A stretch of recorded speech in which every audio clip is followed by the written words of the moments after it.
the agenda before we get started tonight? All right, seeing no changes, I will now entertain a motion to approve the agenda. So moved. Second. Being properly moved and seconded, all in favor, please say aye. Aye. Aye. Aye. All opposed, please say nay. The motion is approved. Members, we also have the minutes from our May 5th, working session before us. Are there any corrections or additions to the minutes for either of those meetings? Or for that meeting, rather? Seeing no changes, I will now entertain a motion to approve the minutes. So moved. Is there a second? Second. All in favor of the motion, please say aye. Aye. Aye. Aye. All opposed, please say nay. And the ayes of the chair, it is approved. So again, good evening. My name is Zachary Parker. I have the privilege of representing Ward 5 and serving as president of the State Board of Education. On behalf of the members of the District of Columbia State Board of Education, I welcome our guests and our viewing public to our Wednesday, May 19th public meeting. As was mentioned earlier, it is being held virtually due to the ongoing coronavirus pandemic. The State Board looks forward to updating the public soon about when we might return in person. The video for all of our meetings, including tonight's, are posted on our YouTube page and rebroadcast on the District Knowledge Network. Our next meeting is a working session and will be held on June 2nd, where we will discuss, among other things, digital supports for schools, students, and teachers, and continue our work with the Office of the State Superintendent on Education Preparation Program Certification. Tonight, we will consider 2 ceremonial resolutions. Ceremonial resolutions are used by the State Board to recognize important people and dates. Tonight, we will be recognizing Asian American and Pacific Islander Heritage Month and National Mental Health Awareness Month. Following comments from the public, the State Board will hear testimony from experts from other states that have dynamic and innovative support systems for schools and districts. We are welcoming colleagues from Nebraska, Louisiana, and Massachusetts, and we appreciate their willingness to join us tonight. I will also note that this is the first of what we hope will be several conversations with our colleagues from around the country. And as we are learning from them about ways they are supporting schools and districts coming out of this pandemic, we also welcome them to learn about the great work that our state superintendent's office is leading in supporting LEAs and schools here in DC. Later in the meeting, we will also be considering a resolution implementing the recommendations of our Student Advisory Committee related to increasing the number of student representatives. As members of the public will recall, that was a goal of ours earlier this year. And we charged our Student Advisory Committee to come up with a set of recommendations to both empower our student representatives, but also to give them greater voice and say in the matters of the State Board. Before we continue with our meeting, I would, as has sadly become tradition, take a moment to honor and remember the lives that we have sadly lost to the COVID-19 pandemic.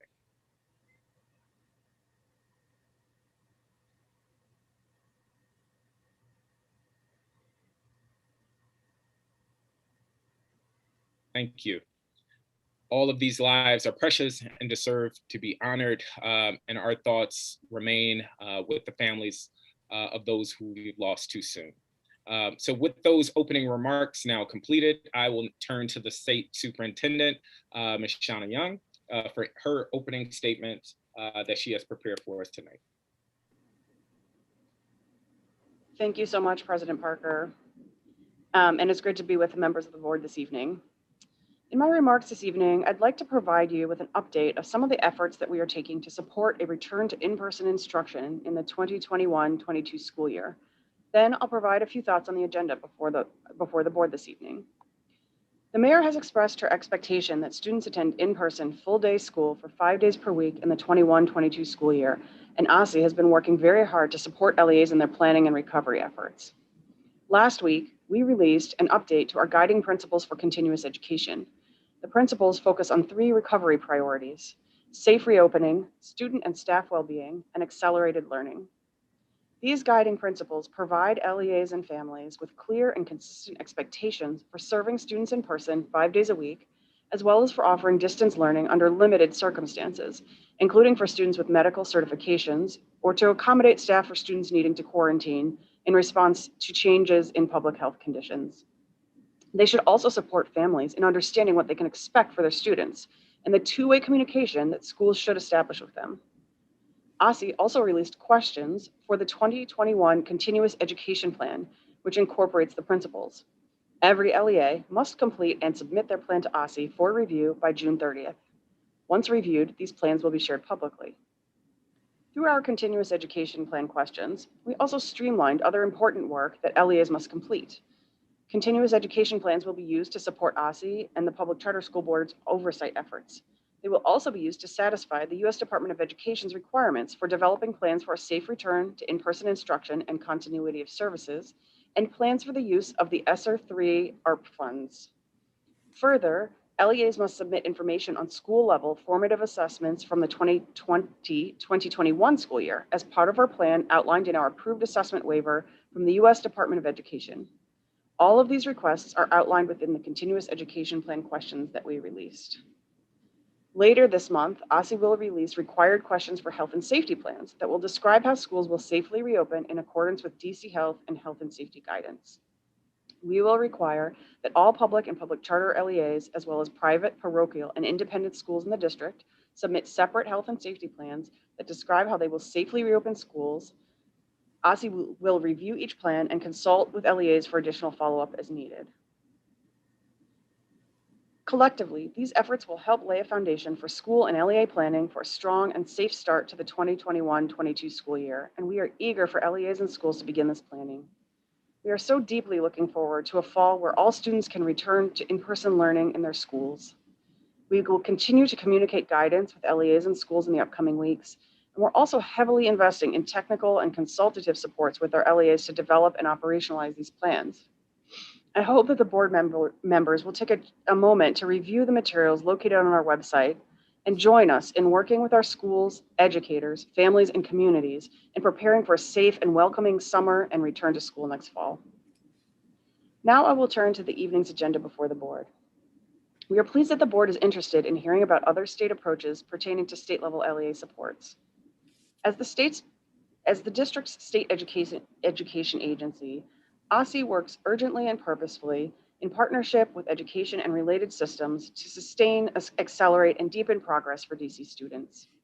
As part of our strategic plan, we set and maintain high standards for program quality and high expectations for learners to ensure our educational systems are driving towards excellence and equity. We collect and share reliable and actionable data to inform policy decisions, empower our partners to improve, and build community understanding. We convene partners, provide targeted support, and invest resources to improve quality, increase access, and advance equity in education. And above and beyond our focus on all students, we bring specific focus to 2 areas: early childhood, to ensure that DC's significant investments are leveraged to maximize impact on long-term outcomes in school and in life, and special education, to catalyze progress and to dramatically shift the trajectory of growth for students with disabilities. Our state-level systems of supports are grounded in this plan and take many forms, from monitoring, technical assistance, professional development, and programmatic supports and funding, to accountability structures designed to focus on student growth and outcomes. We use the STAR framework, which the board approved, to deploy resources to schools that need improvement. OSSI supports comprehensive support schools through our investment in schools grant, an $11 million investment to dramatically support the city's lowest performing schools. Comprehensive support schools had to conduct a school-level needs assessment with input from stakeholders, complete a resource equity analysis at the LEA level, and develop a school improvement plan with stakeholder inputs.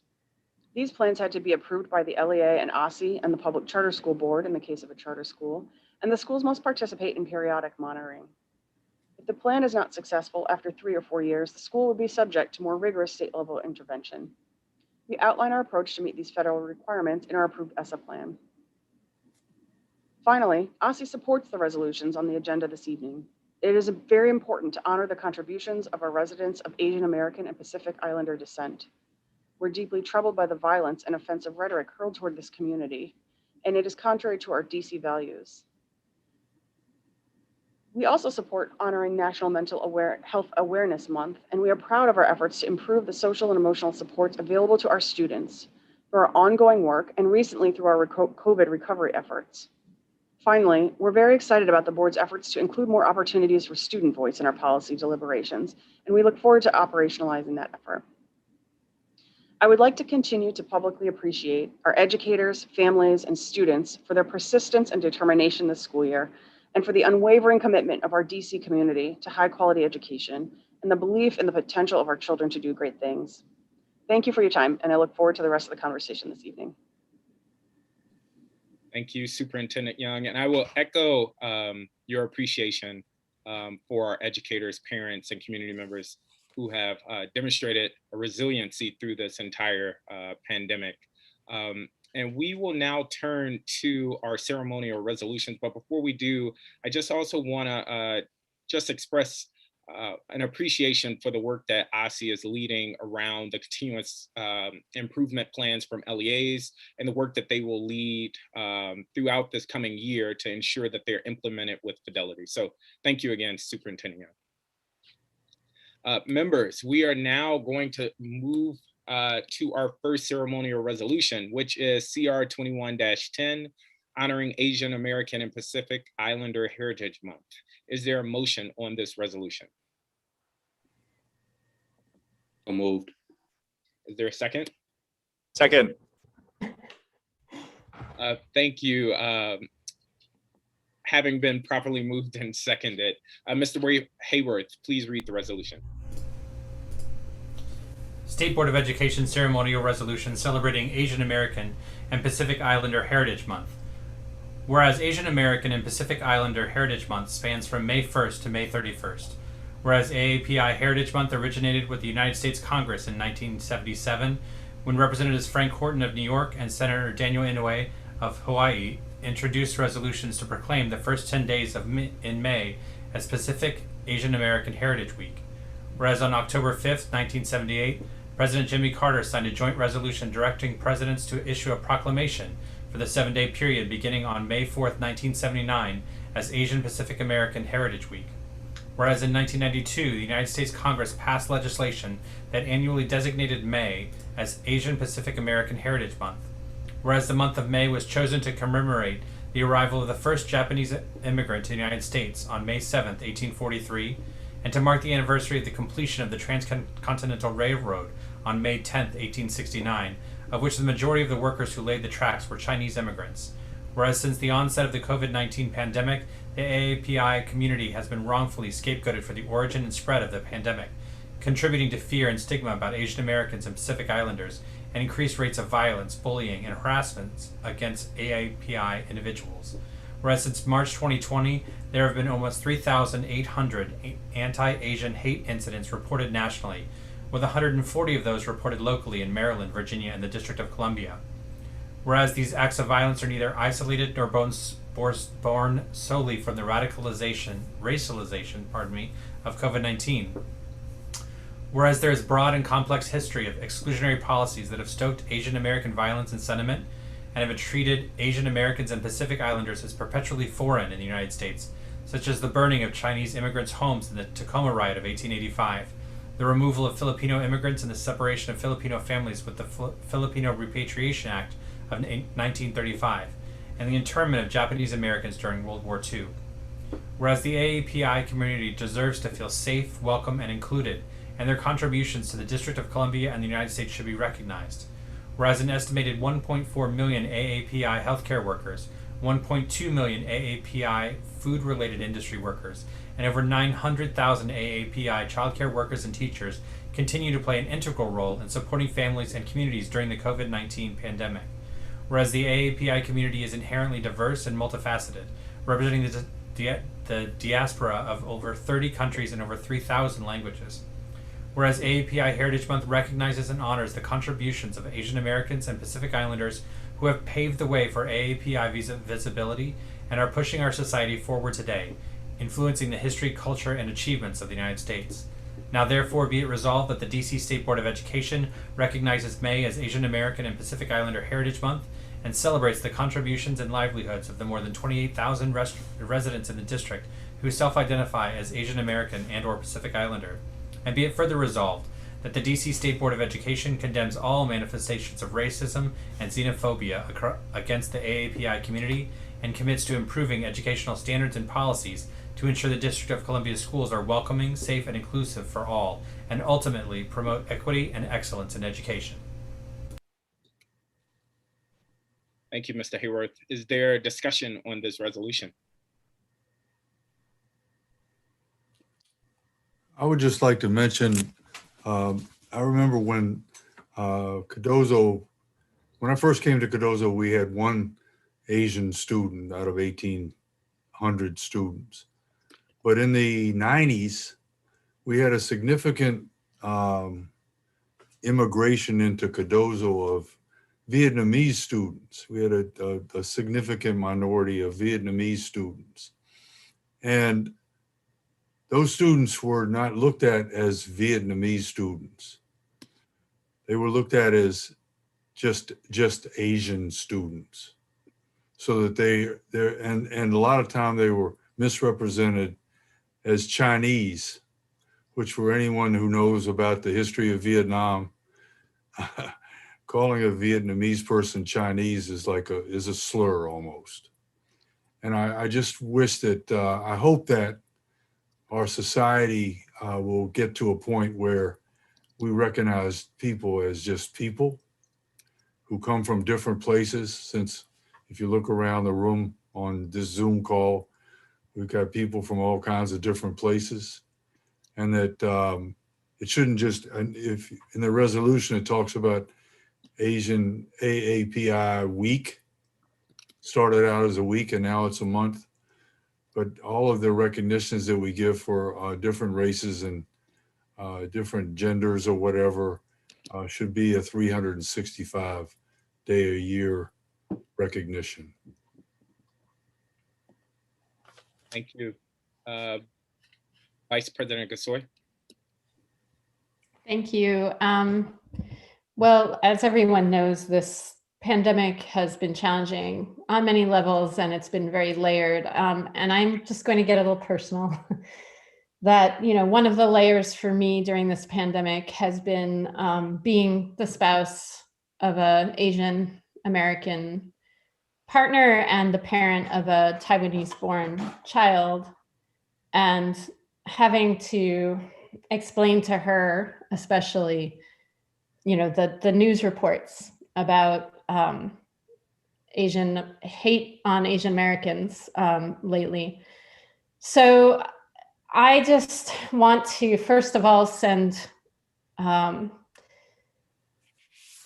don't know what, I guess empathy for every parent who has ever had to worry about their child because of the way he or she looks or presents, and every individual who has had to worry about a loved one in general because of ignorance.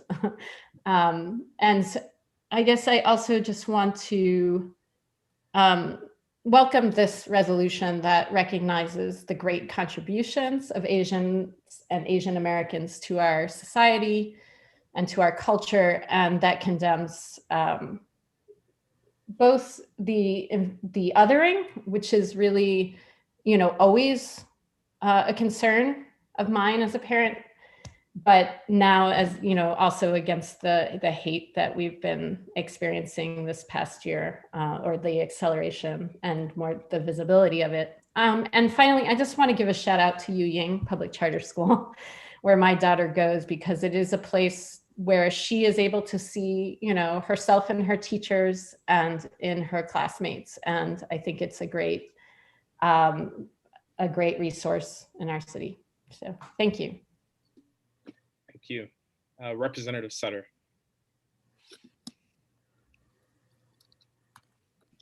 Thank you, President Parker. Thank you to the board for putting this resolution on the agenda. I wanted to offer two notes on the resolution, one being related to our social studies standards work. specifically around efforts to make sure that all of our students in the city have included in the standards access to learn about their own history, whatever that cultural or ethnic history may be, and also windows into history that is not their own, so that they begin to develop a greater knowledge of the global society in which we live and the variety of backgrounds students in their DC community come from. Second, I want to shout out Seton Elementary in Ward 6, which hosts a large percentage of English language learners, many of whom are native Chinese speakers. I'm very pleased to represent Seton Elementary, and I know this has been a difficult year for many of the families in the Seton community, and I'm thankful for all the work that the Seton staff and teachers do on behalf of their entire school community, including their English language learner community. Thank you. Thank you. Representative Chang. Thank you. I want to thank everybody for highlighting this. We started this 2 meetings ago, and I appreciate that that really all of you have been excellent allies in this, and I think that one of the things that stands out to me about the way that we're talking about this as an issue is acknowledging that it is not a COVID specific issue, that it is a structural historical issue, right? And then also how we're connecting this to it's not just about AAPI people, right? But rather this is something that if we can solve some of the broader structural issues that have led to this and inflamed this being such a problem during the pandemic, it also intertwines with a lot of the other work that we do around equity. And I appreciate how everyone on this board has been thinking about this as something that's interconnected, even if it's not something that you may experience yourself. And so thank you. Thank you. Members, any other comments? Okay, before we vote, I would just quickly say a few things. Yesterday, I was watching a news program. I won't mention it, but you may know what it is.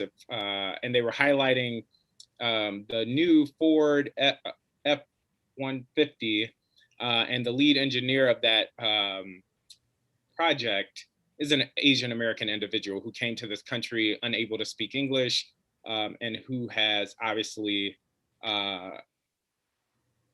led a life through education to now help lead our country through the revolution towards helping our economy, but also our climate, et cetera. And something that's just been sticking with me, and while I appreciate this resolution so much, is that we also just need to double down on the threat and the rise of white supremacy. And so, yes, we do need to call out and celebrate Asian American and all of our Asian American brothers and sisters and their great contributions to this country and to the world. And yes, I celebrate the contributions of, I believe her name is Linda Zhang, who is working with Ford as their chief engineer. And yes, all of the other cultural celebratory moments we'll have through resolutions, whether it's African American History Month or Latino History Month, et cetera, et cetera, et cetera. There is a real danger and threat of white supremacy in this country. And I think we as a board and as a country really need to look into that, as well as the subtle condemnation and pushing back on critical race theory. And so all that to say, I see this very much in line with that. And so as much as we celebrate the contributions of Asian Americans, we also need to recognize what is really engendering, I think, the violence and separation. And so members, thank you for entertaining this resolution. With that, Mr. Hayworth, can you please call the roll? Dr. Gasoi. Aye. Mr. Chang. Aye. Dr. O'Leary. Aye. Dr. Sutter. Aye. Ms. Thompson. Aye. Dr. Reid. Aye. Mr. Patterson. Aye. President Parker. Aye. The resolution is approved unanimously. Members, we will move to our second ceremonial resolution, CR 21-11, recognizing National Mental Health Awareness Month. Is there a motion on this resolution? So moved. Is there a second? Second. Awesome. Being properly moved and seconded, Mr. Hayward, please read the resolution. State Board of Education Ceremonial Resolution honoring National Mental Health Awareness Month. Whereas the United States observes National Mental Health Awareness Month each year from May 1st to May 31st, whereas Mental Health Awareness Month was first declared in 1949 and was started by the Mental Health America organization, then known as the National Association for Mental Health, to raise public awareness. Whereas National Mental Health Awareness Month helps raise awareness of those living with mental or behavioral health issues and reduces the stigma many individuals experience. Whereas 1 in 5 Americans experience a mental health illness that requires treatment at some point in their lives. Whereas stigma and stereotypes associated with mental illnesses often prevent people from seeking treatment that could improve their quality of life. Whereas mental illness is a biologically based brain disorder that cannot be overcome through willpower and is not related to a defect in a person's character or intelligence. Whereas the Center for Urban Design and Mental Health reported that almost 9% of DC's youth reported at least one major depressive episode in the past year. Whereas according to the Center for Urban Design and Mental Health, the actual number of youth experiencing mental illness may be higher than what is reported because youth may go undiagnosed and untreated, especially in lower socioeconomic settings where fewer resources are available. Whereas greater public awareness about mental illnesses can change negative attitudes and behaviors towards people living with mental illnesses. Whereas good mental health is critical to the well-being of all families, communities, schools, and businesses. Now therefore be it resolved that the DC State Board of Education recognizes National Mental Health Awareness Month and values the importance of increasing awareness and understanding of mental health, reducing stigma and discrimination of people living with mental illnesses, and promoting overall mental health for all, and ensuring that anyone living with a mental illness has access to appropriate services. Thank you. Members, is there a discussion on this resolution? Representative O'Leary. Yes, I would just like to think that it said that it was started in 1949. And the definition of someone who had mental health problems was very simple in 1949. And now in 2021, it's extraordinarily complex.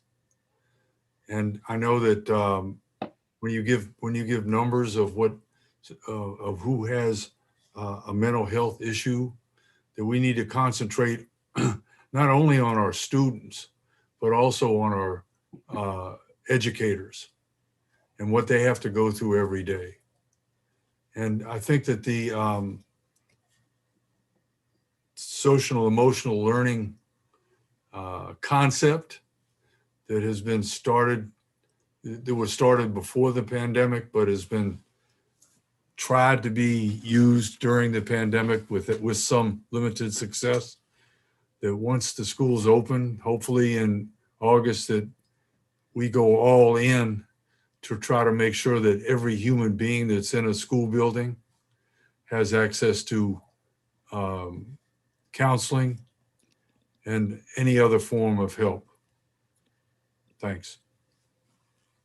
Absolutely. Very well said.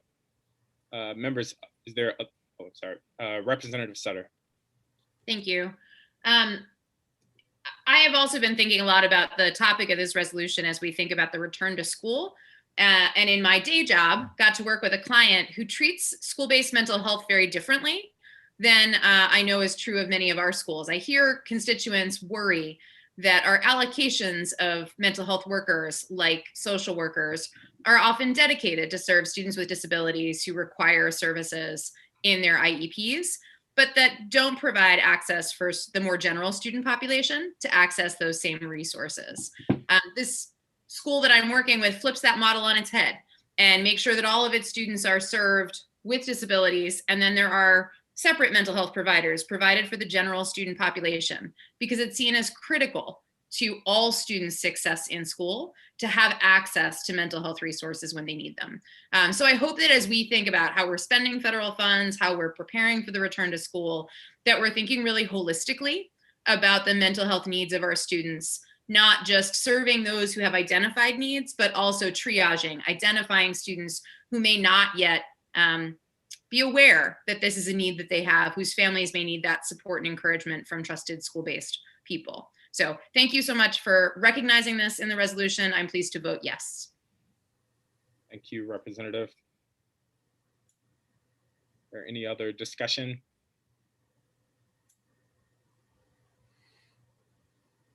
I will echo what has already been said and just go on record and say we probably all, to varying degrees, have been impacted mentally, health-wise, from this pandemic.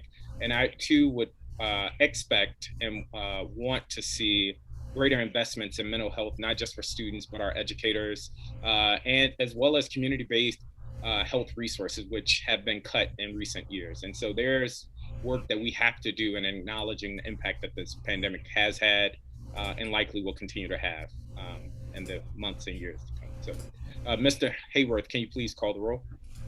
Dr. Gasoi. Aye. Mr. Chang. Aye. Dr. O'Leary. Aye. Dr. Sutter. Aye. Ms. Thompson. Aye.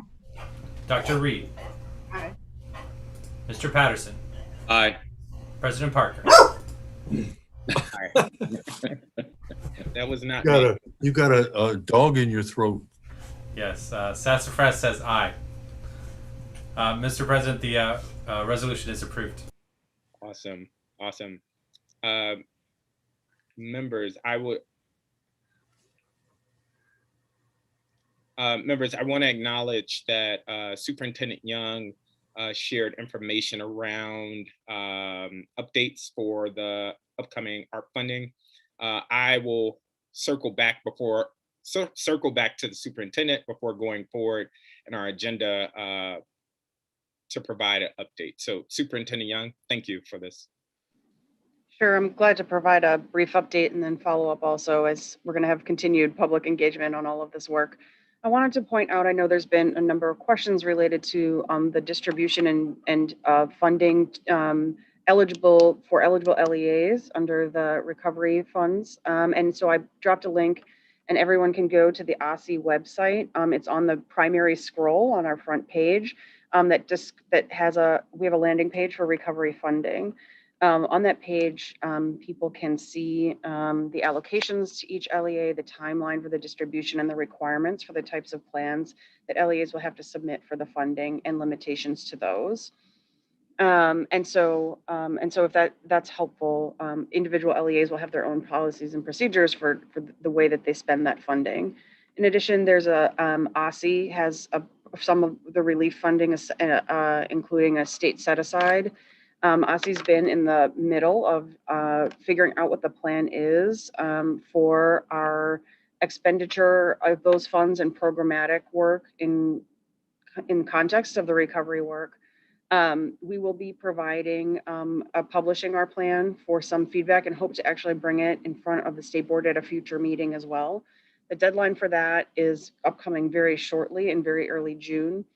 And the public engagement around that will be reflective of the past year's worth of public engagement on priorities for the city, current public engagement that is time sensitive related to sort of what we do and don't know that will be written in our plan, as well as reflective of commitments for future public engagement for things that will still be placeholders and will need further engagement from communities. So the reflection of that, we hope, will be, it has been so far, an ongoing conversation. And so that will be documented into the plan. And we hope to be coming back to you also potentially in June or over the summer to talk more about those plans. So that is the overview, and happy to take other questions offline as well with specific questions if you have any, or if you have LEAs in your constituency that need technical assistance, happy to connect them to our team. Really appreciate that update, Superintendent Young. Members, what we'll do, please chat out any questions you have, or feel free to email them. We'll compile them, share them with OSSI, and work to get responses back to the team ASAP. But again, thank you, Superintendent. We are going to move forward to the public comment portion of our meeting. At every public meeting, we hear testimony from public witnesses on educator-related matters. Your comments become part of our official record. If you would like to speak at a future public meeting, please contact our staff by email at sboe@dc.gov or by calling 202-741-0888.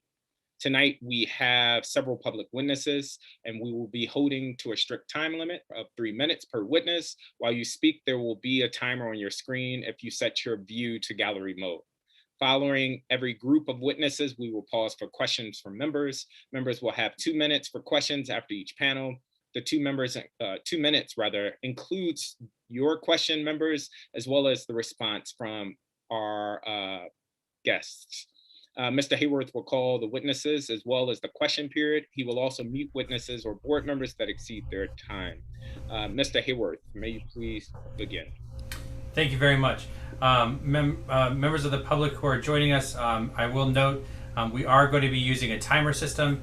So if you will switch your view to gallery, the timer will show up on your screen so you can watch who is next. We'll begin today with, I practiced it again and I know I'm going to mess it up. I apologize, Ms. Derrendinger. Is that closer? No, it's okay. It took me months to learn how to pronounce it. Okay. So yes, and I reminded you that there are 3 ways to pronounce it. If you're in America, France, or Germany, they say it very differently. So my Americanized version, my name is Laura Derrendinger, and you've known me since I've been speaking to you since, well, for a couple of years now, but especially since last summer. I have 4 children. The oldest is 11, 9, 7, and 5. And I'm also a nurse by training. I appreciate all of you so much for everything that you do to support our children. And tonight I'm going to introduce a tool to you that is called the EdTech Triangle. But I'm going to start by suggesting that we do all share a common foundation, that we all want our children to have equal access to educational opportunities throughout the city, throughout the country, that efficiently promote literacy and academic success. But we also want to raise children that are physically healthy and that are emotionally healthy when they graduate from school. So they're really ready to launch. And we want to use the tools that optimize our work the best. So this tool that I'm talking to you about is called the EdTech Triangle. If you pull it up on your screen, it's everyschool.org. It's an independent research-informed guideline that can help everybody decide when we are using computers and online platforms with children. Is it being used in a transformative way that enhances learning? Is it being used in a supportive way that might somewhat supplement learning, but otherwise can be done with books and paper and pencil? Is it restrictive in a way that it's going to fundamentally perhaps harm learning, impede learning, or cause learning loss? Or is it actually something that's disruptive and not appropriate to be used in the classroom? I emphasize that this is a framework, the EdTech Triangle from everyschool.org, that is based on independent research by content experts. There was no funding from Facebook, Summit, the Chan Zuckerberg Foundation, Canvas, Microsoft, or the Gates Foundation. There was no funding from any industry that could possibly produce bias in the results of the research that is referenced in the formulation of this framework. And as we move forward and discuss digital equity, and indeed providing everybody access to quality opportunities, let's keep in mind that we're looking back at the independent research. Thank you. Thank you very much. Ms. Wade. Hello, everyone, and good evening. I'm Brittany Wade from Ward 7. I'm just here tonight. I have 4 children. I'm here tonight to just speak my piece on how we're using electronics in the classrooms.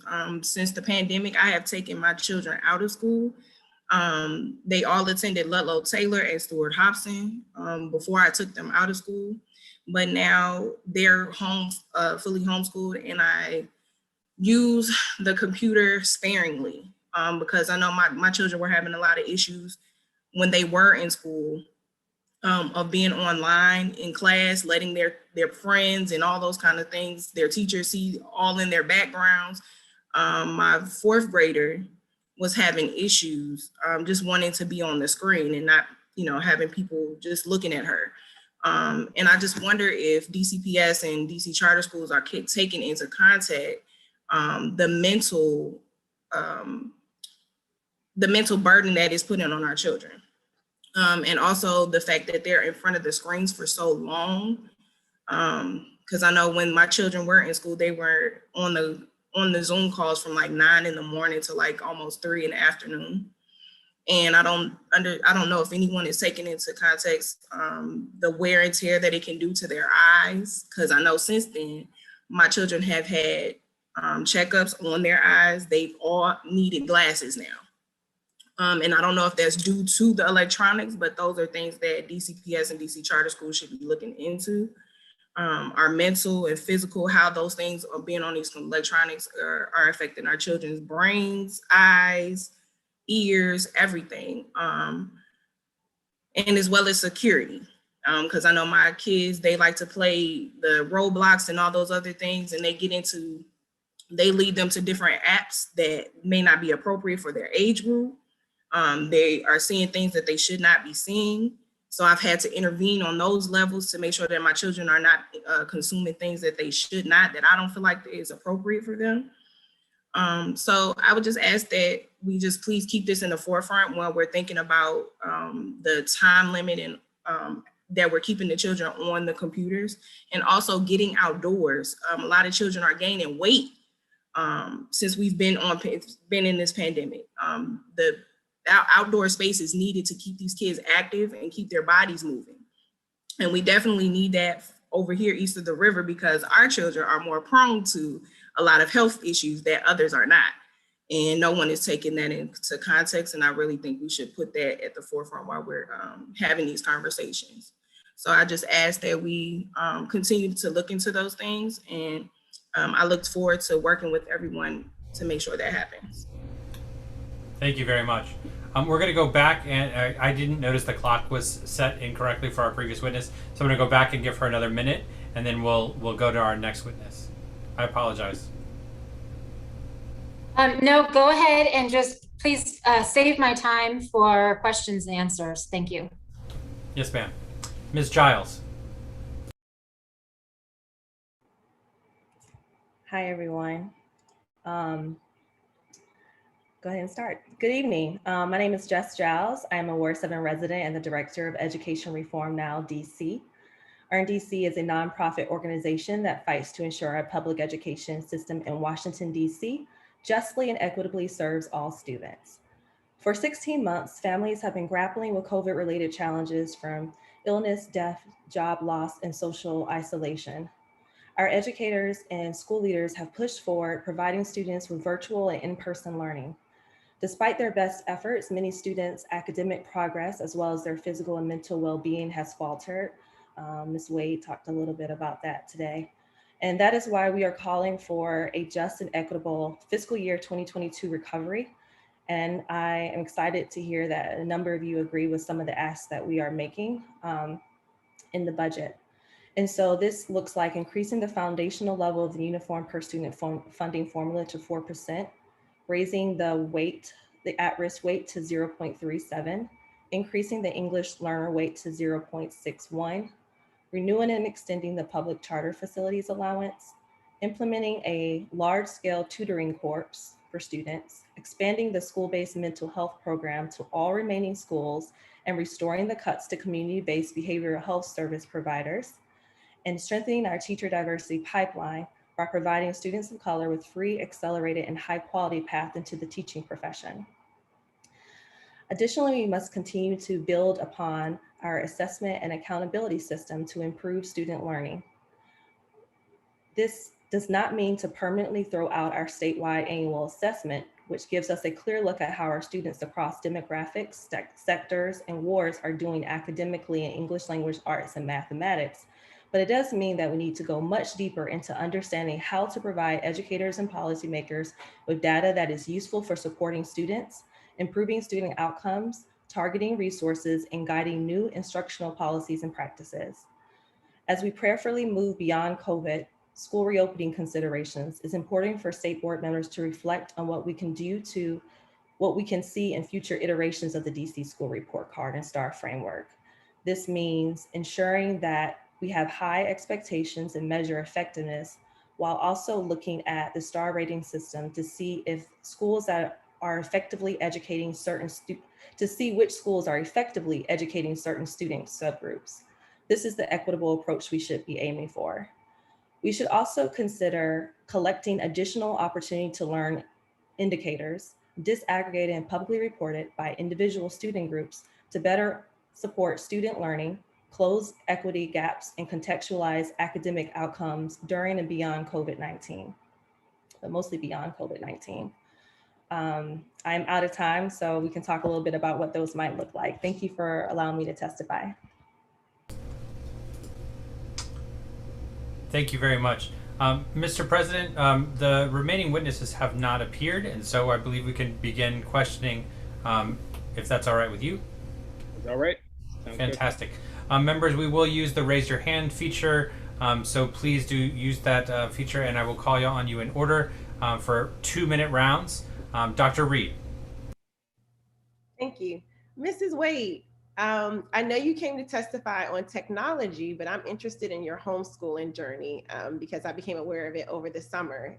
So could you elaborate or just, shed light for us on what was the process for enrolling your children in homeschooling, and then just shed light on resources or, I don't know, however you're feeling about it. Thank you. My homeschooling journey has been a tough one, but I'm getting through it. My husband is helping me as well, so I'm not in this alone. For my kids, I have a middle schooler that's homeschooling. She's in 8th grade. It's been difficult to find resources, but I'm still in that process of doing everything. So I'm like literally finding things every day to help them. So my husband and I, we have our own business. So we're incorporating that business with them learning that part. But I'm doing all of the manual work, writing, reading, math. We hired a math tutor to help them with their math because I'm not the best at math, but she adds to it. And the process was going through OSSE. I had to just enroll before the school year started just to inform them that I was homeschooling. And then they do their process of checking to make sure that I'm giving them daily instruction. Thank you for sharing that. I think at least I have an interest in highlighting the diversity in homeschooling and making sure that our homeschool families are supported in that choice. So thank you for shedding light. I yield. Thank you. Dr. O'Leary.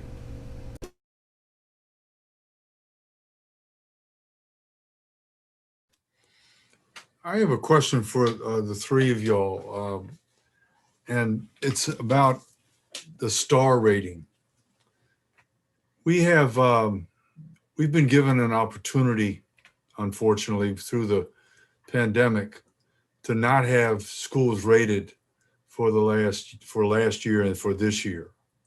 And what would your advice be to the system to alter the rating that would be much more user-friendly for you as a parent to try to choose a school and find out what a school is really about, rather than just look at figures?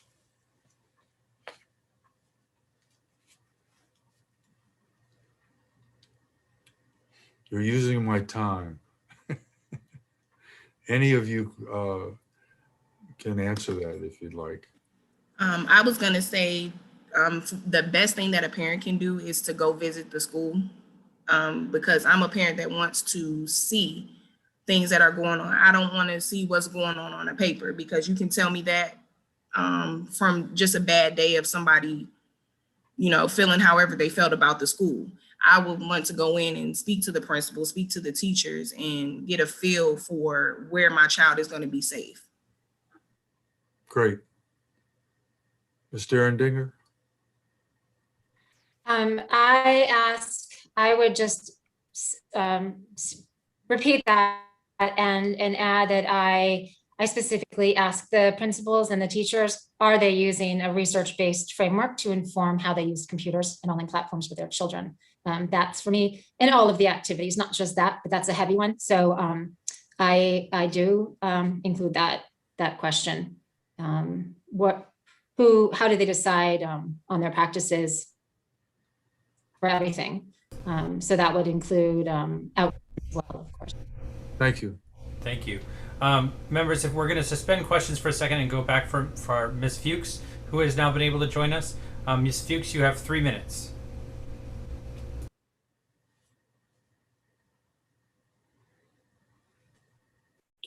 Sorry about that. Okay.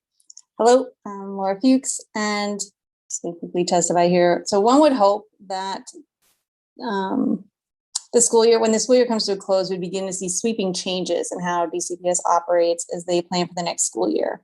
But apparently that's asking far too much. And we're looking straight in the face of a repeat of last year, a year where DCPS central office and the mayor's executive team buried their heads in the sand, forcing parents, students, and teachers to take to the streets and fight for a safe reopening. Contrary to the mayor's propaganda team, and I mean their upper level appointees, we are still in the middle of the pandemic. Vaccination rates are not where they need to be. Case rates are not low enough. People are still getting sick and dying. Meanwhile, DCPS is refusing to negotiate with the WTU over the fall reopening. Does that sound familiar? It sounds familiar to me. Classrooms are still quarantining with little to no real publicity from DCPS, and anecdotally, at many schools, we're seeing a massive drop-off in in-person attendance. Once again, DCPS is making announcements in town halls where WTU members are not explicitly included or invited, where we are forced to learn about what is happening after plans have apparently already been made without us. Once again, those plans are very vague, mostly based on pie-in-the-sky hopes instead of reality, and without real plan Bs if those hopeful health metrics do not materialize. DCPS has also continued to use impact, and as educators, many of us were simply exhausted from fighting over reopening to then fight against at the same level this grave injustice. Hearing from teachers across the district, impact subjectivity has gotten even more toxic. The damage that impact does to our teaching force each year has already been great. This year will be catastrophic. While we know DCPS tends to downplay the teacher turnover problem, I am greatly concerned that this year will drive many from the classroom and away from our students.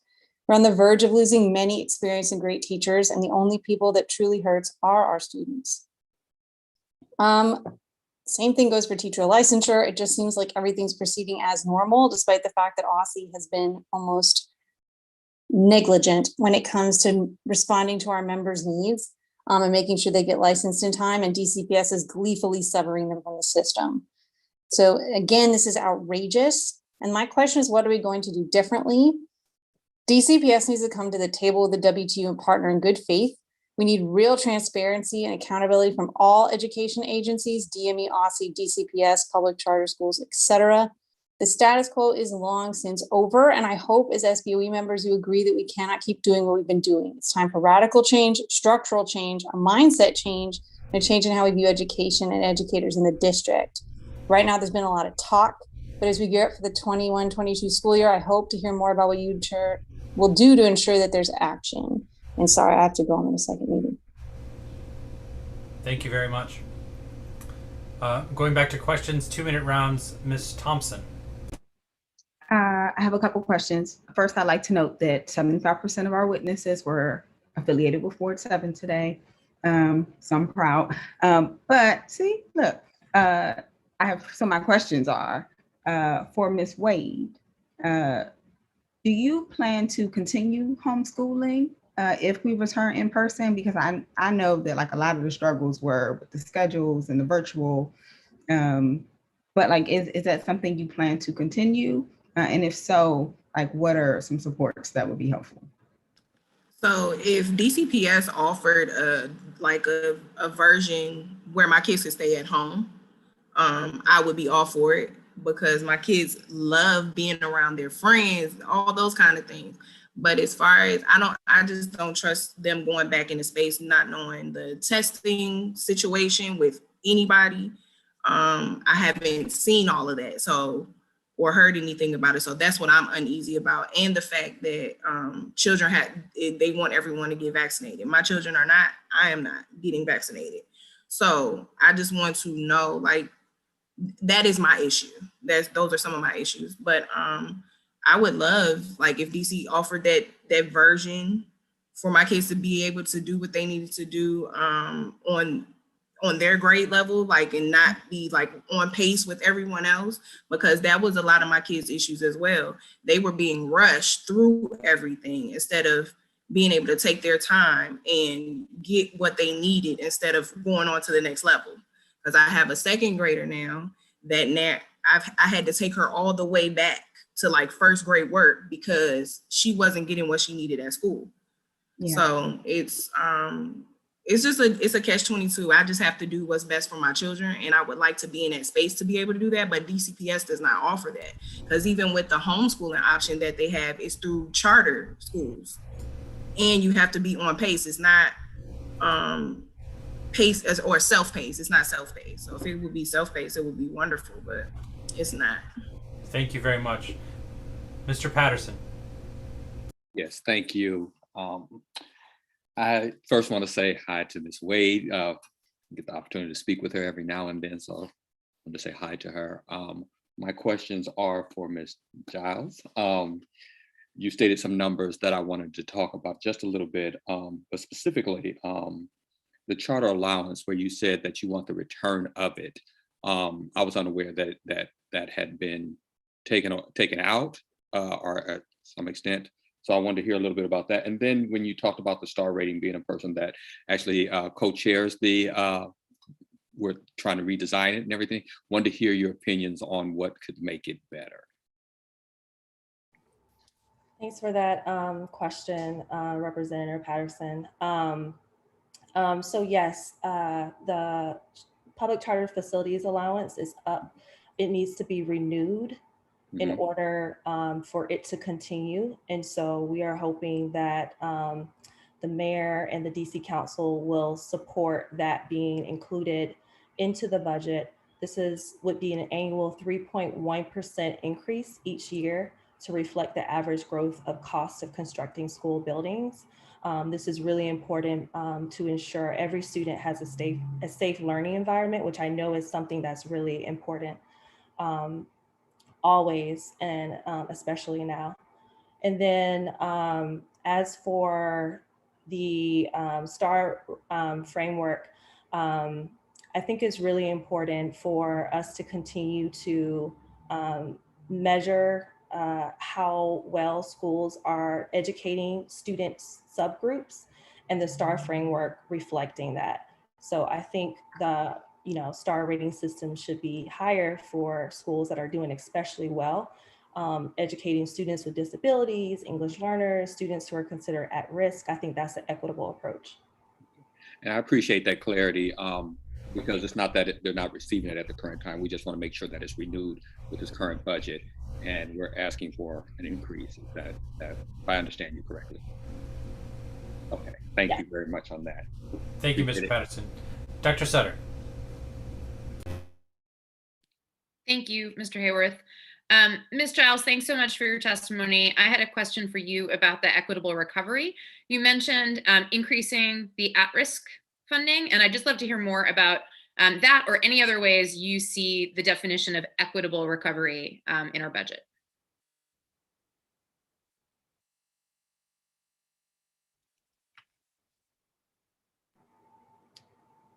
Who is that question for? Oh, that's for you, Jess. Oh, I'm sorry. Listen. Okay. A Jess to Jess question. Can you repeat it again? I'm so sorry. That's okay. Was it the at-risk weight question?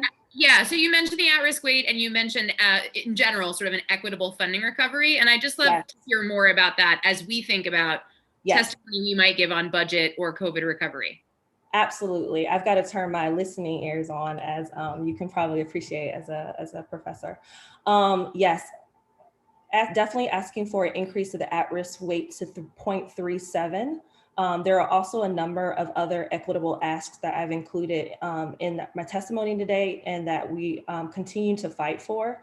But I wanted to definitely highlight that I think during COVID, when there are so many families and communities east of the river where I live that have been experiencing major challenges, that we need to make sure that we definitely do the right thing, the equitable thing, and make sure that that funding is definitely increased to provide greater supports to students attending school. And I definitely want to continue to fight for at-risk funding to increase. Thank you, Jess. I'll use my 15 seconds to thank Ms. Wade. I really appreciated the way you talked about sort of the self-pacing and the need for space for students to be able to go at their own level for mastering information. I really hope we can design schools to think about that as an in-person learning option as well, because that seems like something all of our students deserve. So thank you for that. Thank you very much. Mr. Chang. Thanks. Hey, Ms. Giles, you mentioned the importance of opportunity to learn indicators. Would you tell us more about what that is and what that would look like? Yes, be happy to. Thank you, Representative Chang. Opportunity to learn indicators can be both input and outputs, their data to show what ways students have an opportunity to, I'm going to use the same words, opportunity to learn in school. But there are a number of indicators that we could include in the DC School Report Card. These indicators can be access to adequate connectivity and devices of instruction. I know that there's been a very big and smart push to make sure that all students have devices and connectivity during COVID so they can learn virtually. We should continue to collect that data and make sure that those devices are available. COVID cases, adherence to health and safety guidelines, services for specific student groups, English language learners, students with disabilities, expanded learning time. We are big supporters of ensuring that extended school day is an opportunity for students to learn more. And then also support. So it's inputs, right? It's measuring inputs. Yes. And there are outputs that you could include as far as opportunity to learn. And I would also include supports for historically underserved students.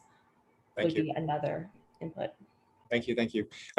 Last few seconds, Laura, would you share with us what the ideal outcome is following your testimony? What I'd like to ask for is that the State Board of Education adopt the EdTech Triangle and support that and push that out. So that's a tool that schools and principals, OSSE, the mayor's office, anybody making decisions about how we're using the computers and the online platforms with the children, that we are really making sure it is doing something that's helpful as opposed to many of the current practices, which again, we look at the data, actually end up having learning loss. Another quick way to frame it is that, yes, we have technology. Yes, it's out there and it's going to be part of what we're moving towards. And like the automobile industry that put cars on the road before seatbelts, we have this fantastic opportunity in the internet and in connectivity, but we need a seatbelt and some things to protect our children, to help them stay safe, and to make sure that the online platforms are used as effectively as possible. Thank you very much. Dr. Gasoi. Thank you, and thank you everyone for your testimony. I especially want to thank Ms. Derrendinger and Ms. Wade for your very, I felt like your testimonies really complemented each other well. So my first question is for you, Ms. Derrendinger. Well, first of all, did you want to finish? Did you have more to your testimony? Okay. So I'm just wondering, first of all, thank you. I think this is really concrete and helpful. And I think your metaphor actually just now about the seatbelt is very apt. So that is always welcome to have, something that we can actually use. I guess I'm just on that note, do you know if there are any districts or states using this model? Not yet. There might be school by school. This model was launched, I believe, in 2019, so it's relatively new. You can, though, contact everyschool.org to ask them if they've had schools on an individual basis already adopt it. Yeah. Well, it's new, but it's very timely, I would say. And it does seem like something that we should be thinking more intentionally about, our technology use. And Ms. Wade, I guess I was wondering, what would make you excited to go send your kids back to school in the fall, and including what would you need this summer to make that so? Outdoor learning would make me excited, as well as what I just talked about, the self-paced learning. That would make me excited, where I can make sure that my children are getting what they need and not just being passed over. Those are the two things that I would truly want for my kids to go back to school, to feel like I have that option and I'm in control of how my children can learn and learn well, and not just, just the basic standards. I want them to really learn and understand. Yep. Thank you so much. President Parker. Thank you all for your testimony. Ms. Giles, I appreciate the call for expanded mental health supports as well as community mental health services. Question there, can you just share a little bit more? Are you calling for a very tailored clinician-based approach at each school, or are you of the mind that LEA schools should make their own decisions around the type of professional that is best for their school? So the way the school-based mental health program works is it would provide one clinician per school to do an assessment of the mental health needs of their student population at that school. And so the expansion of the program to cohort 3 would ensure that every school gets at least one clinician. We want to definitely continue to push for even for equity in school in mental health supports, but getting a one clinician per school is a definite important start. Absolutely. Ms. Wade, I appreciate you elevating concerns around what even a term that I learned tonight looking at this tech triangle, disruptive technology, and the tensions of having your children in front of a computer all day. Can you just speak to what have been some strategies that you've employed with your children that have helped or supported their learning, even with that tension of them being in front of their computer too long? Going outside, that has been my saving grace. Like literally, my kids' bodies, they just want to be outside and be free.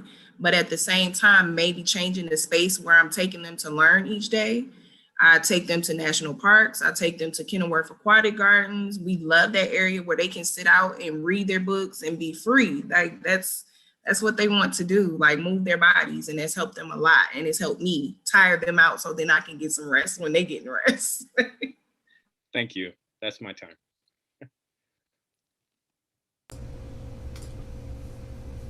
Thank you very much to our public witnesses for joining us tonight. I will ask you to log off of this meeting, and you are more than welcome, of course, to watch it on the YouTube and fill up the comment stream there. And we are deeply appreciated of your time tonight and your insights. Thank you very much.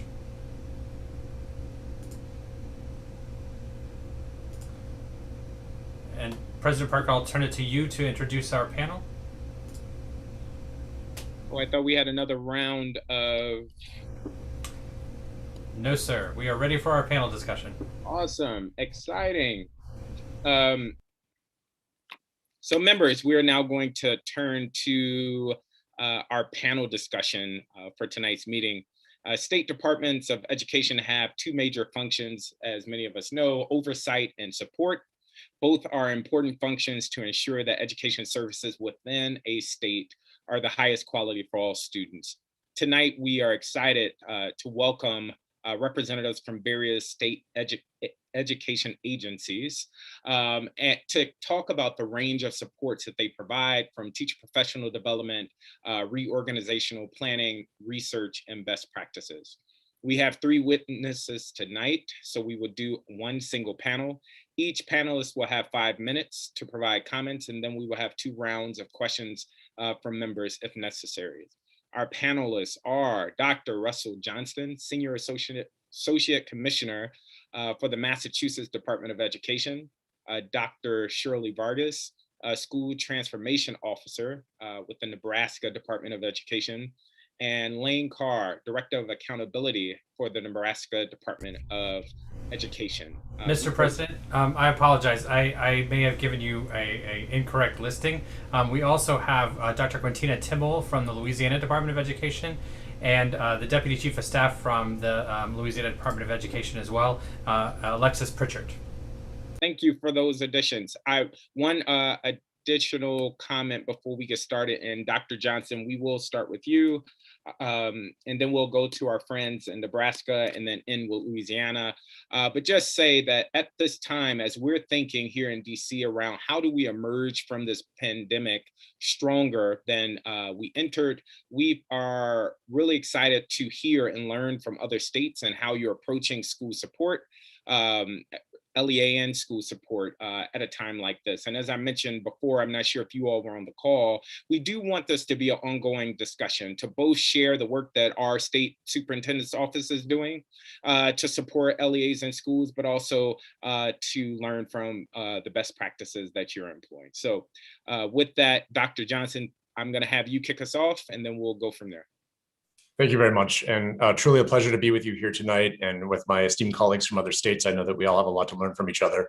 I think that what's important for our agency, we call ourselves DESE, the Department of Elementary and Secondary Education, is that we are trying to ensure compliance, just like you said, they're kind of 2 critical roles of the state education agency, ensuring compliance while also driving towards improvement. I think about the various levers that we have that include assessment and data, which I really think about, in terms of the information that we can produce about student learning and student outcomes, including attendance data, particularly during COVID, but also things like discipline and elements of teacher effectiveness that are all part of our data system, accountability, what we put in writing, regulation, policy, and guidance, our grants, and then technical assistance, including professional development, networking, pre-vetting partners, and monitoring. And that's a lot. Monitoring alone is a huge compliance activity that we are engaged in. And I think our overall mantra at DESE is we want to ensure compliance, but we want to align it with improvement and equitable access to high quality educational experiences for students. So some examples of that, one of the things that we're really working towards is a key lever, and I know that we'll hear about this from our colleagues from Louisiana as well. They really set the bar for this, is to identify what are the high quality instructional materials that we want to make sure students have access to. Because if there's, one thing that we want to make sure we get right and do well for students is to make sure that they have access to really strong learning experiences in schools based on the curriculum. So in our state, we've been vetting the curriculum and providing information to districts about what we see as being high quality instructional materials. Our teachers are involved in that process. So it's not top down, it's really engaging our teachers to help discern what's high quality and what's not. And we're we have created our own rating system. We have a heat map across the state so districts can see what materials they're using versus their colleagues. I've been a superintendent in the state. It's like having, it's your own fiefdom at times. And so knowing what's happening elsewhere is so important. Then, those activities that I mentioned, grant making, monitoring, if we set a bar for what we think are high quality instructional materials, it's really important for us as a state education agency to drive towards alignment and coherence. And so how do we make sure that our assessment is really, assessing what is included in high quality instructional materials? How do we make sure our grant making functions encourage the use of high quality instructional materials?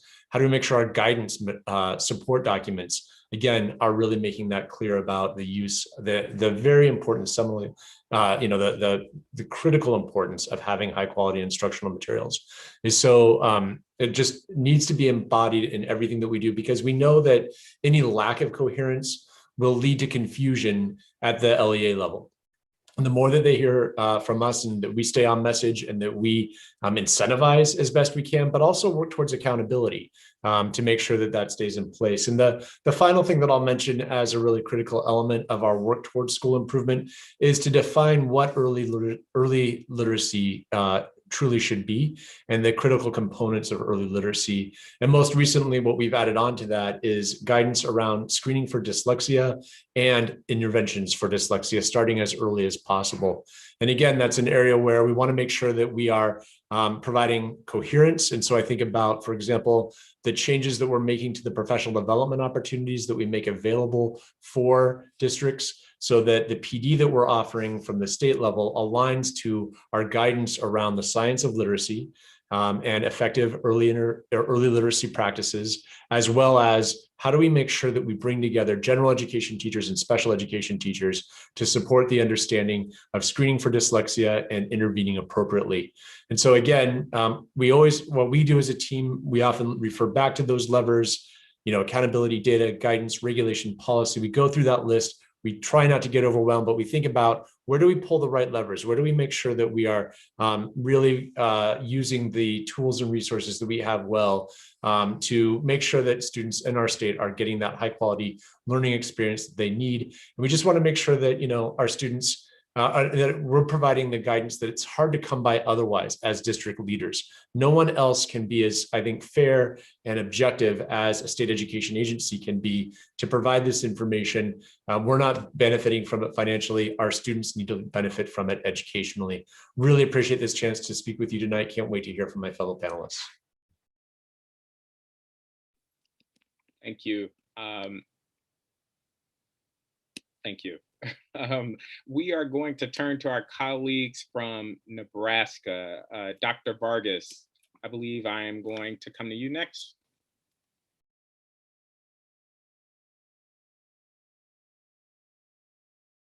I'm going to share my screen if you all don't mind. This helps us all to stay on track as well, as you might all imagine. It does say I don't have the option. I apologize for not requesting. There it is. Thank you so much for that. All right, I'm going to turn over to my colleague Lane, who's going to kick us off here. Yeah, good evening from the center of the country. We're so excited to be sharing with you a little bit about our system of support that we call AQuest, which stands for A Quality Education System Today and Tomorrow. And to be able to just kind of outline some of the ways that our colleague, Dr. Johnston, just shared, that coherence, the alignment, and that focus that I think is so important for our schools.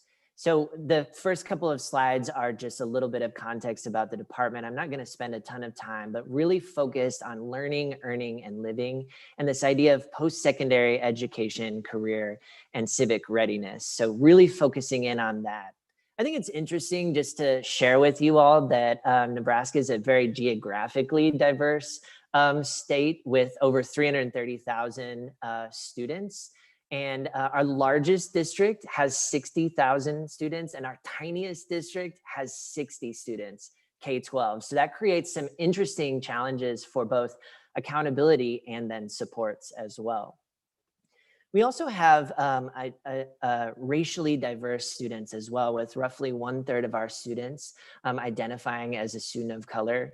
Roughly 15% are students with disabilities, and almost half of our students are economically disadvantaged. So just a little bit of context about who we are in Nebraska and how we're supporting all of those students in that learning, earning, and living. So really smartly, about 5 to 6 years ago, our State Board of Education said, look, we want there to be a consistent, common language, a framework of sorts that guides both our accountability system and everything else, the key tenets of successful schools.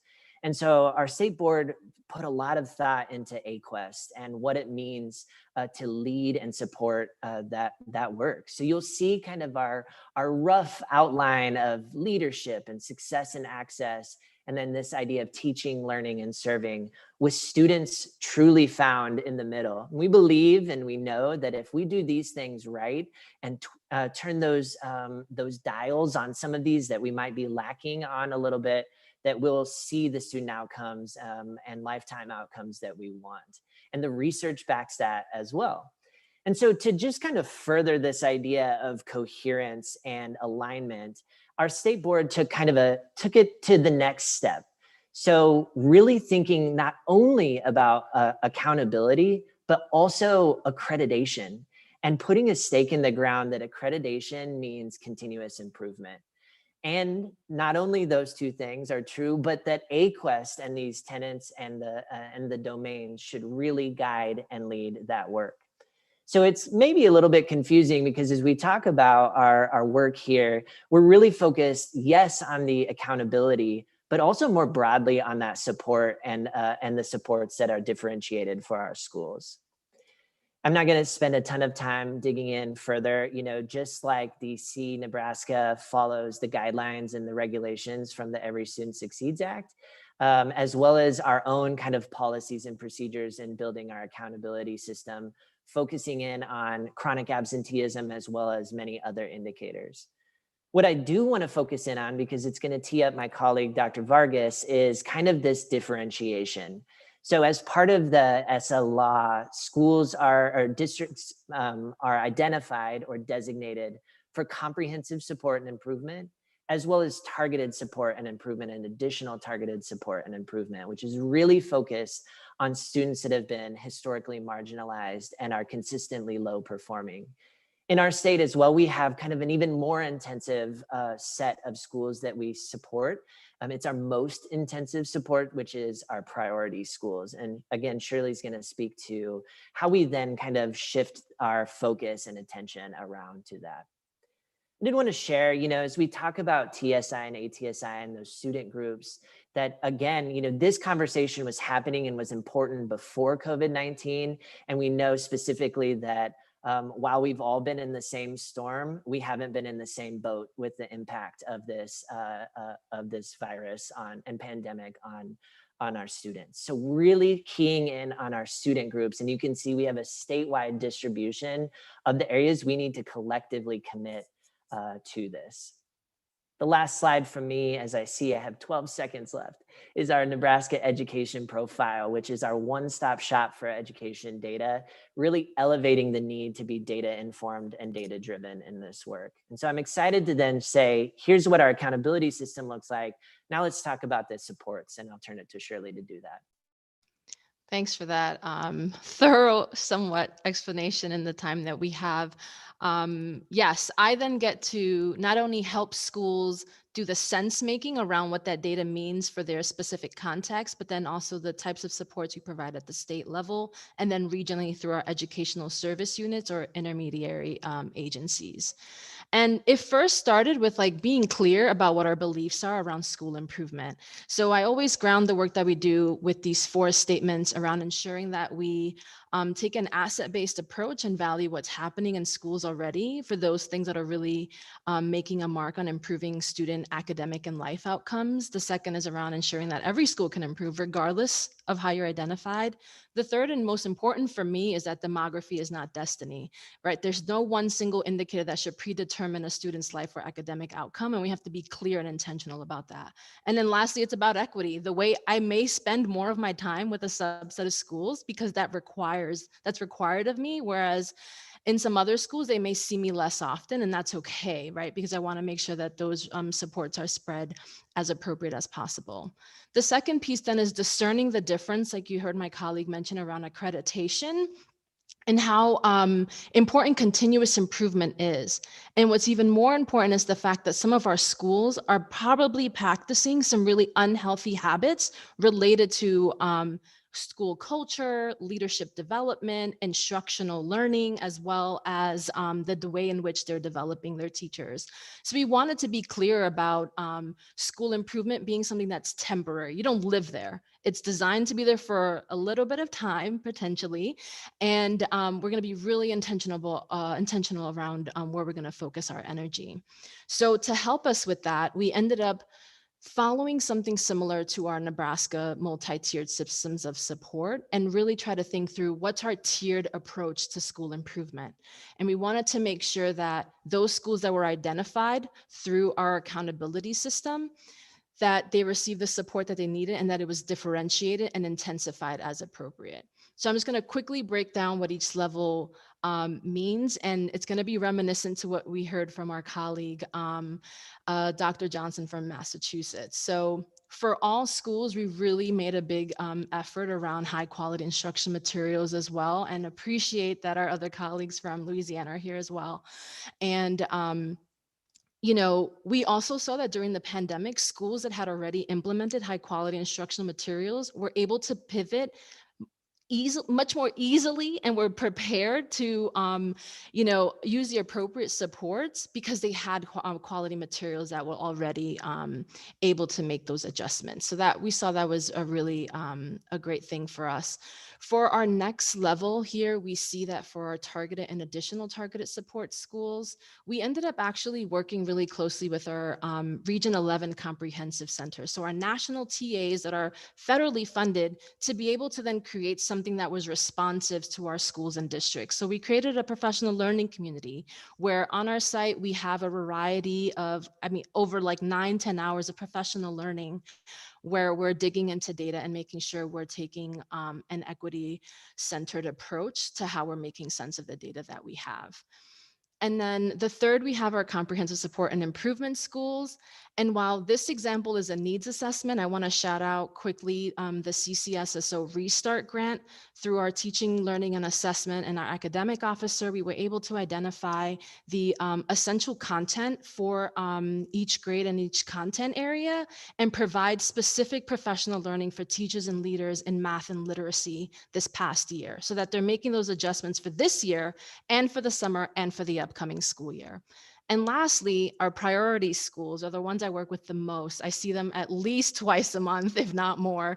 We have external consultants that we work with, and we also engage in a deep diagnostic review, and they go before our state board to present their annual progress.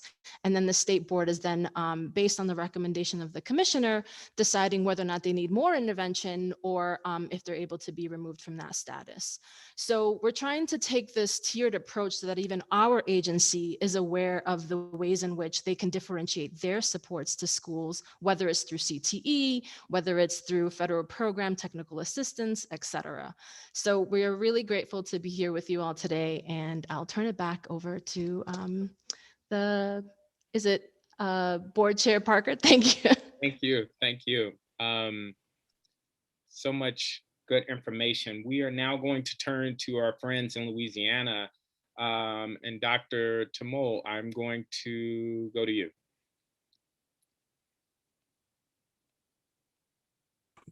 There we go. Thank you so much. I am happy to be here. Let me just make sure I'm positioned to get started here. So Kasadian Ingeta, which translates to how are the children? This is a traditional greeting passed between Maasai warriors in Africa. This everyday greeting shows the high value that we should place on our children's well-being as a reflection of the well-being of our entire society. Even warriors without children of their own use the greeting. And when life is good, warriors respond back, all the children are well. This concept provides a perfect backdrop for the conversations we're having tonight and the exciting work that we're doing in Louisiana. Good evening, and thank you for having me. I'm Dr. Quintina Timmel. I serve as the Chief of Staff and Operations for the Louisiana Department of Education, and I'm happy to have Alexis Pritchard here with me. As we move to the next slide, I cannot start this talk without recognizing and acknowledging our students, our educators, our families, and our community. In just 1 year, we have made tremendous progress, ranking as one of the top states for in-person instruction. From day one, we have held to a commitment that we will have our students in school and face-to-face learning to the extent possible and at the highest, safest point. So achieving this testament is really just kudos to our teachers, our leaders, our support staff, our students and parents. And so again, with the influx of new resources, we are confident that our schools can create safe environments for all of our students. And so at the beginning of the school year, we were really excited to launch our Believe to Achieve Educational Priorities Plan. This plan provides for us and all of the 800,000 students that we serve, 166,000 educators, our roadmap to improving outcomes for all of our students. We focused on our Louisiana 6 critical goals and then our new priorities that direct all of our efforts towards achieving the critical goals. For about a decade, we have spent a lot of time in Louisiana saying Louisiana believes.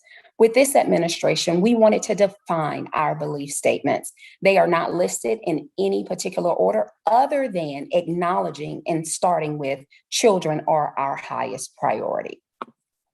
Being from a very student-driven and data-informed climate, we're starting here by sharing our Louisiana schools and our students, and then also recognizing that we have a ways to go with how we place nationally in our education rankings. So we wanted to be very transparent and make sure that everyone starts on the same page, being data informed. Again, you get another look at our students and the students in which we serve. Here are demographic information, as well as our educators. And so we've provided a look here, the data relative to our Louisiana workforce. As we stated, the department created Believe and Achieve guidance to provide our school system leaders with key information and resources as they develop their plans with the new pandemic relief funding, remembering that our goal is to ensure we get all of our students to the extent possible in the safest environment. So again, here are just a few of our high quality initiatives that we focused on. Strategic budget planning supports for all of our school systems. More information is provided there for you. We also have early childhood mental health care consultation programs.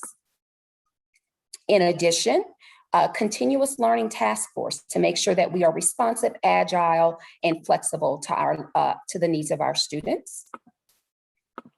Summer learning programs. You've heard us mention our high quality implementation. So we've designed summer learning programs, accelerate intervention initiatives for our teachers so that they can continue utilizing that high quality curriculum, as well as an attendance alliance. We realized that we had about 16,000 of our students missing. And so we wanted to support our school systems with the attendance alliance.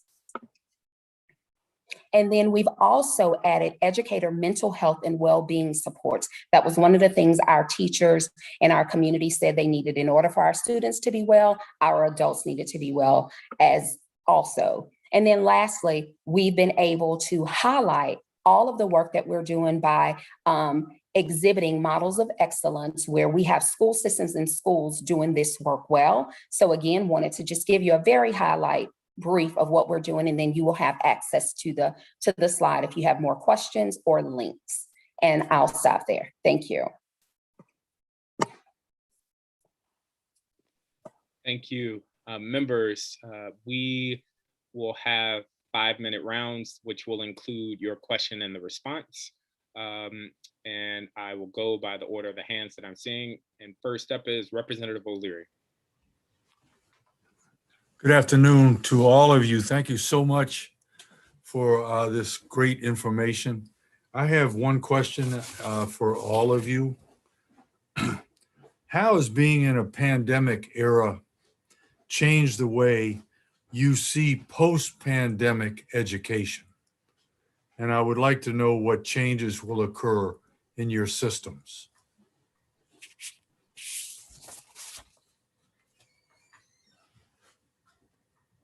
I'll kick us off on that. In addition to being our director of accountability, have been trying to coordinate some of our building back and our launch Nebraska resources, which has been our guidelines for schools coming back. For us, what we want to change is the deeply embedded health and education connections. We've seen local health departments, we've seen healthcare providers, we've seen school nurses, we've seen them all really rally around our students. And that has to be core and central to the work moving forward. We can't go back from that. So that would be the one piece that I would say has to continue. Great. And as I mentioned before, I would say in Louisiana, it's our responsiveness to the needs of our educators, meaning if they need support and framework documents, evidence-based resources, while we've said here are resources, it's actually giving them resources that they can utilize within their own local context. So we've mobilized educators to really support the Department of Education in providing our educators with ready-to-use resources in any environment. And I just finally add that I think parent engagement and family engagement is really something that we've learned a lot about from the pandemic experience. We had to engage families differently, and we will continue to need to do so. We've learned, I think, and gotten better at that critical component of public education. We'll be releasing a guidance document within the next week or so about a kind of a roadmap in order to accelerate learning next year. And at the core of it is just really focusing on engaging families as partners, engaging families as decision makers, helping them provide us with critical information about student learning, and empowering them to be decision makers in their children's educational process. Those are great answers. It's almost like I gave you the answers because one of the biggest problems we've had in the last, now it's been a year and a little more than a year, is that the coordination between the system and the clients, parents, students, and teachers wasn't exactly wonderful. And it sounds like what you've talked about is social emotional learning, how important that is, how we can't, as Mr. Carr said, we can't go back. We've got to go forward with making sure that our children and our parents and our teachers are treated the way they should be treated every day, and that the educators are part of the conversation rather than the unions fighting against the bosses or however you want to call it that. And with the family, that's so important because everybody started out last March not having any idea about what they were going to do for the next year. And everybody has reacted to it in all kinds of different ways. But having those three priorities, the social, emotional, of families and the educators, that's what's going to make it work. I know that what I've heard in the last year and a couple of months is from parents talking about, oh my God, I never knew that teachers had to do this. And that they respect what teachers have had to do for the last, I'm a teacher, over the last year and a half. And so that's been very helpful. Thank you all so much. Thank you. Representative Reid. Okay, so I'm going to try to get these into questions, I think, but I'm just really excited about this conversation. Dr. Timmel, I loved your introduction because the only acceptable response is the children are well. And for the Masai, if they can't respond, it's embarrassing. I think that we want to eventually get to the response that, all the children are well. So you got me excited with that intro. But Dr. Vargas, you look familiar for some reason. I think because NASD, the National Association of Special Education Directors, was in Nebraska a few years ago. And you all are doing really great work. And I think this framework specifically that you're talking about supports special education. And I also believe early childhood really well. So all these exciting comments to basically go back to that. Could you talk about how, for both Louisiana and Nebraska, but I think specifically Nebraska, because I think I got a taste of this when I was in Nebraska, how this framework links to your early childhood framework? Does it go all the way up to K through 12? Like, do they mirror? So could you elaborate on just how that transition, or if it is even a transition?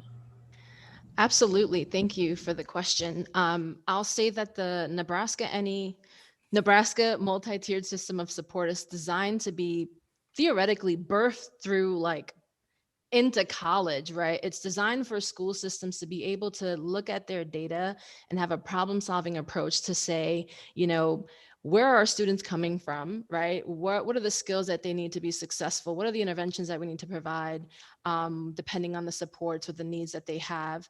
And also, you know, we need to be mindful of the fact that this is a community approach. Should not be one individual person or a leader, and I'm using air quotes as in like the district administrator or principal to do this decision and make this decision, but rather it's a collaborative approach. And so I work really closely as well with some tribal entities in our state.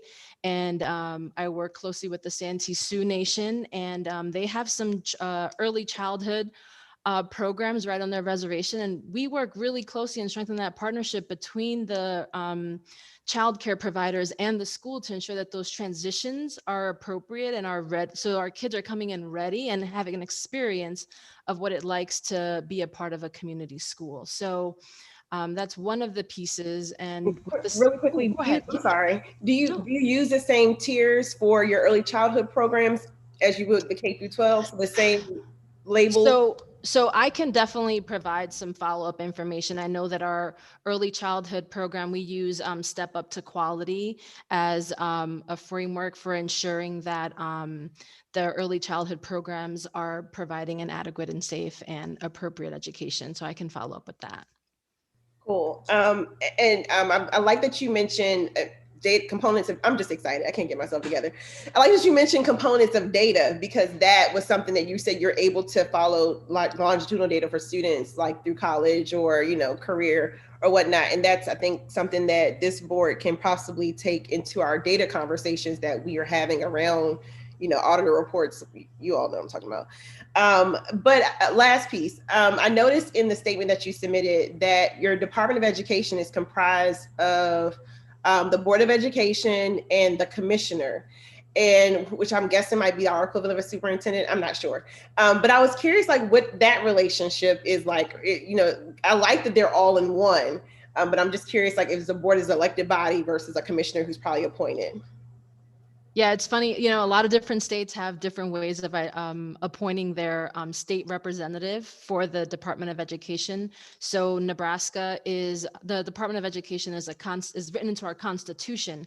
So the state board members are actually elected by the community at large, and they represent different areas of the state, and then they select the Commissioner of Education. And so all of the department's work is on behalf of the commissioner and the State Board of Education. So it's really great to have that ongoing relationship and have the two-way communication, especially through our State Board Relations Officer, to ensure that there's consistency in messaging and expectations for the work that we accomplish. I think that's cool, because your state board then gets extra hands to accomplish its task. Okay, I'm done geeking out. Thank you. Love it. Love it. Thank you. Representative Patterson. Great. Thank you, President Parker. I think I'm as geeked out as she is. In a sense, it is so great to hear from Ms. Vargas. I read your bio and everything like that, and I'm very just super impressed. But you hit a term that I just truly love, and I wanted to ask a little bit more about it. Approaching things with an asset-based approach, so to speak. To give you a little history, I live east of the river here in DC, and that is basically where a lot of our schools receive the lowest scores in, as far as performance and everything. And I wanted to know, so to speak, how do you approach schools that have historically been rated really low? How do you look at them with an asset-based approach? What does that look like? Because our schools east of the river receive so much negativity. but I believe your approach would probably work very well. They would probably qualify, I guess, as what another term that I like, a priority school. How do you go about making that part of your framework? Yeah, a lot of it has to do with communication. So to be honest, so to give you some context of the state of Nebraska, our accountability statute is started in 2015. So it isn't that old. And we haven't been doing necessarily the work of high touch accountability where the state identifies schools and then the state provides directed supports until that statute, to be really honest. And I think it's important to acknowledge that I'm not coming in with the answer. I'm also not a native Nebraskan. I'm from the Bronx, New York. So I want that to be clear too, that, I'm always coming in wanting to understand the school's individual context, but also holding high expectations for students. I think something that plagues many schools is that they've been entrenched potentially in some of the behaviors and practices that they no longer can see the possibilities, right? So it's when we talk about transformation, which is why it's in my title, it's about trying to see, switching the kaleidoscope, right? There's a lot of the pieces haven't changed. We're not about going in, having everyone reapply for their jobs. That is one method of doing things. And if necessary, we, can think about what that would look like, but it's about, what's working and what's not working based on data, so people can have a third point to engage in that conversation. And ultimately, it's a collaborative approach. I work really closely with local school boards as well to ensure that the policies that they've been drafting and implementing were actually done with the intent that they had in mind and not with the impact that they're seeing. And we throw the word equity around so much. When you're looking at something, what are you actually looking at to make sure that there is equity in that particular framework or accountability tool? Yeah, I just had a conversation earlier today about this. And, when we talk about equity, we have to also think about what has been, like who's benefiting the most and who's not benefiting the most from the educational experience. So if we can wholeheartedly say and provide evidence of that being the actual outcome for every single child in that district, then we hit the jackpot. We got to make sure we replicate that everywhere, but we know that that's not true, right? So there's a level of ensuring that our own individual biases and assumptions aren't creeping into the practices that we're employing. And typically they do, and it's not by any malintent, but rather it's because we need that external accountability or that external voice pushing us and asking ourselves those critical reflection questions, which is something that we're engaging even with our educational service units to do as they're doing their service delivery. Thank you so much. I appreciate it. Thank you. Thank you. Representative Sutter. All right, so I am totally geeked out as another person born in the Bronx with two parents who are exceptionally proud to be from the Bronx and bear their accents, 40 years after having left the Bronx. It's wonderful to have you all here.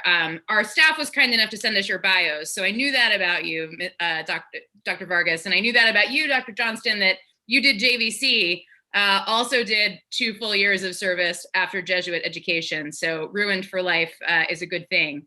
But I have questions for both of you. For those of you who don't know, that's the motto of the Jesuit Volunteer Corps, ruined for life, because of the experience. It's a valuable and good thing. I wanted to ask Nebraska a little bit about this good to great piece. So in the district, we're talking about, we have a set of schools that our state identifies for improvement, and we have the Title I grants and all of the supports, but there's always that set of schools in the middle where they're good, but we want to help them improve for all their students. And I really liked that Nebraska talked about that. Everybody can improve, and I want to understand more about how that works. So I'll turn to you first.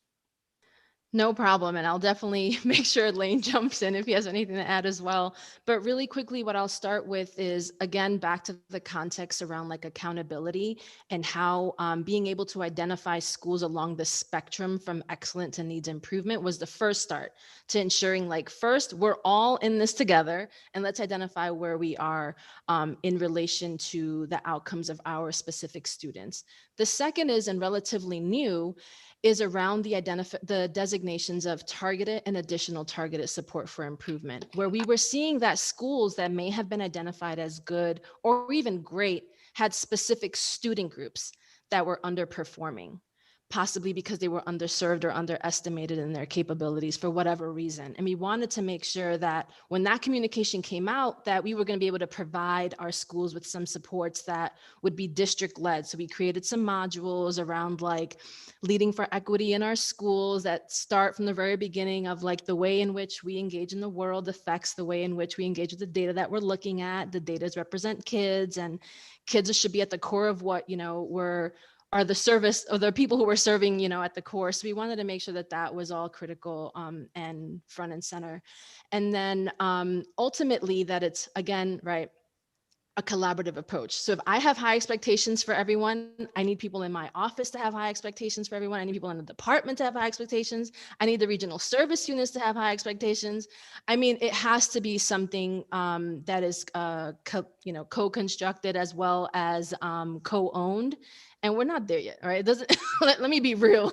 I think we're working our way there, and it takes a lot of work and a lot of tenacity to stay on it. I really appreciate that. Dr. Johnston, I want to turn to you about this question around how we build trust to implement supports. Your bio also mentioned you were a district leader.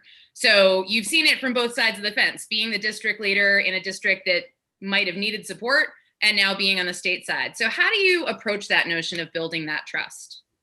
I think it's really effective in ongoing communications, and kind of to the question that I was asked earlier about what will change for the students' experience. I also think about what will change from our department. And I think during the COVID experience, we learned so much about stakeholder engagement. We thought we knew a lot. And then with everything we had to redefine, everything that we had to explain about special education, health and safety factors in schools, transportation, you name it, like we really had to reinvent how we do public education, expectations for remote learning.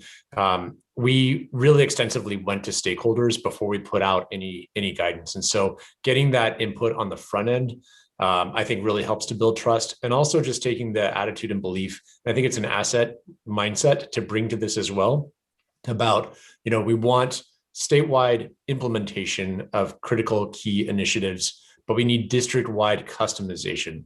I always tell people there's no jail in my office. We're not going to arrest you if you don't do things exactly as we say. Ultimately, what we really need is for districts to own the initiatives that they implement, and that they don't call it a DESE initiative. They call it that they want this. They know that they need it by looking at the data that we produce, that they can see the need for this, and that they embrace it as something that they own, not that we as the SEA owns. And I think that's really critical. Thank you. Thank you both. And I'll ask Louisiana a question on our second round. So thanks all. Thank you. Representative Thompson. Good evening. I'm curious, and I think it was Dr. Vargas who said it. She said that we believe all schools can improve. I'm curious to know if that was always the case, if that was something you all arrived at, and like how you know everyone believes that. Like, what does that look like in action? Yeah, thank you for that. So I have been with the Department of Education for 3 years now. Actually, in 2 weeks will be 3 years. And Lane, who is the Director of Accountability, Lane and I linked up really early on because we knew that accountability couldn't be just something that happened to people. It had to be something that sparked action and then transformation. So we had to be linked together so people can see that this data wasn't just something that happened in the past, but actually should be used to do some like rear view reflection and then do some like critical action planning moving forward. And then the second piece around like, how do I know? I mean, it started really small. I started with collaborating with some other offices in our department so that we can start transforming the way in which we were delivering some services. So when we talk about high quality instructional materials, we started a fellowship. We lost you. Oh, no. Oh, can you hear me? No? Yes, we can hear you. Oh, okay, sorry. So we started a fellowship for high quality instructional materials, and we targeted specific schools that had been identified through our accountability system. So the academic officer and I linked up really closely as well. So we starting small. Now, 3 years later, I'm hearing various office administrators talking about, let's differentiate the support we provide to schools so that we're being targeted about what we're offering. I think that's revolutionary when we're talking about state education agencies who were never designed to be supporters or executors of professional learning and ongoing support, in my opinion. Now, has that translated entirely to the field? I think that's where we're still working. We have a great relationship with Institutes of Higher Education, our administrator and teachers union. So those are things that we're still cultivating as we speak. Sorry. I have a rogue Shih Tzu. When you say high quality instructional materials, like what does that mean for Nebraska? And what is that coupled with? Is that coupled with like professional learning or like teacher prep? Like what are the expectations for the expectations and supports for the educators using those materials as well?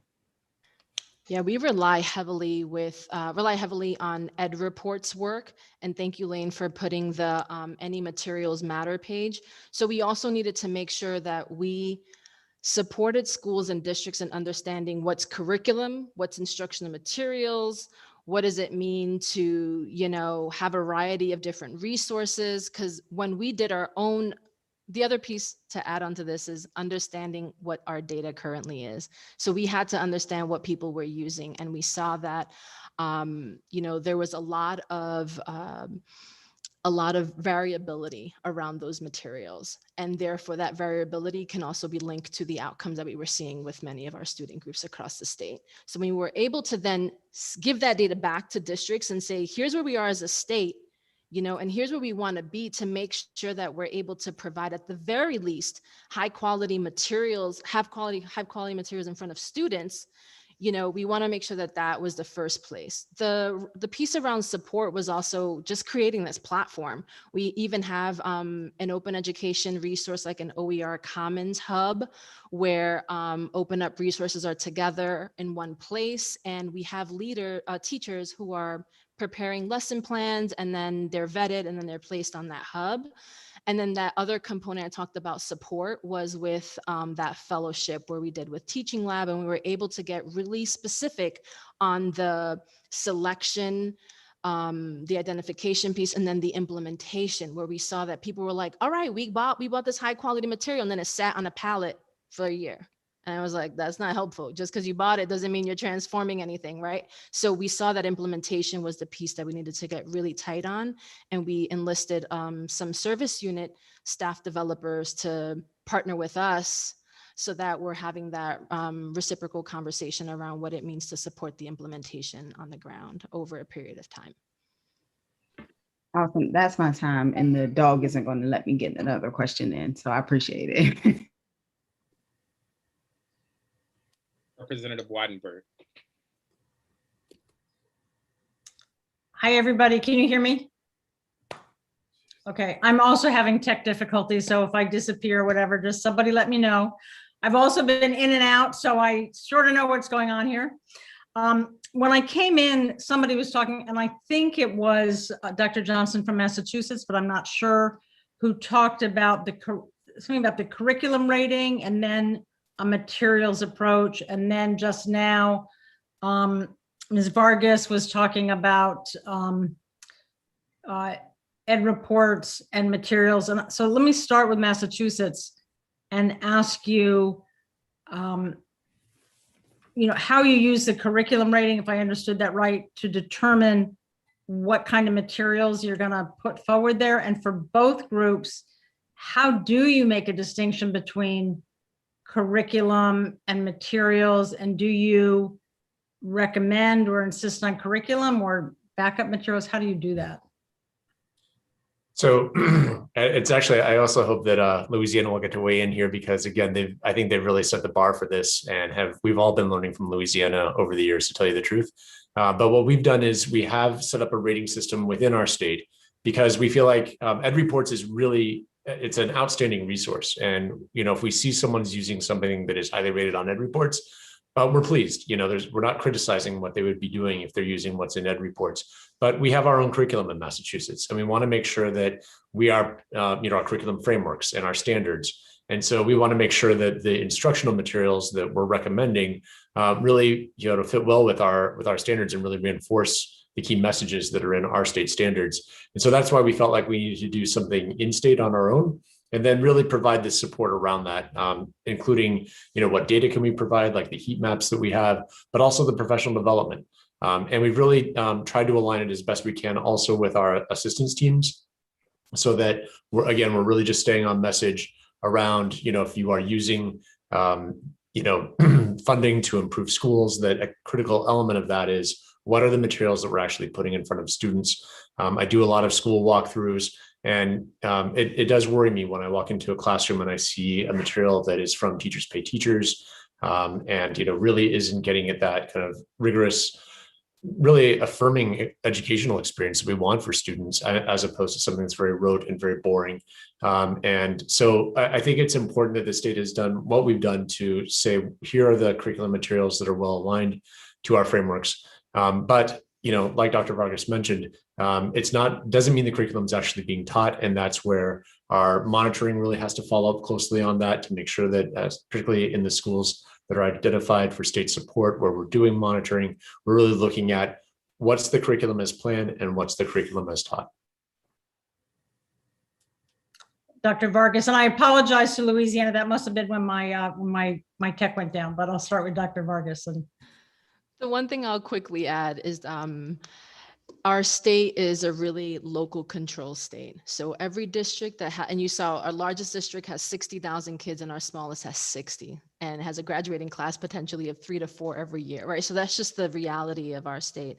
And we wanted to make sure that when we defined curriculum that we allowed for that flexibility of what it means to acquire high quality instructional materials and then make sense of it in a locally determined curriculum, where a lot of our school districts partner with their educational service units to ensure that, there are specific experiences, assessments, and resources that should be tied to that instructional materials, so that they're able to have that flexibility and it's not necessarily prescribed. So we make that distinction so that schools also feel like they have some sense of autonomy and can provide the necessary resources for the students that they serve.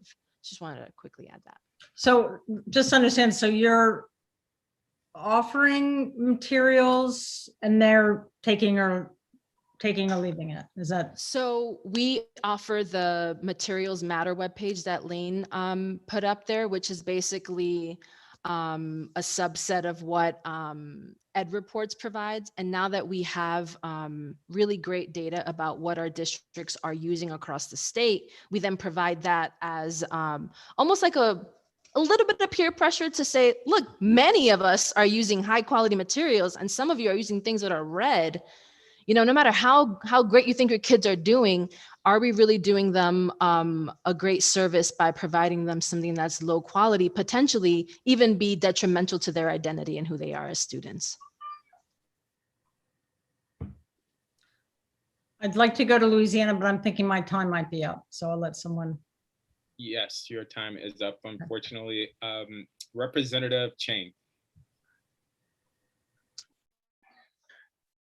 Thank you, President Parker. Mr. Johnston, my question's for you. You mentioned the science of reading, and I was wondering if you would be willing to go deeper into that as an example for some of the broader themes you've discussed around the role of the state agency in curriculum and accountability.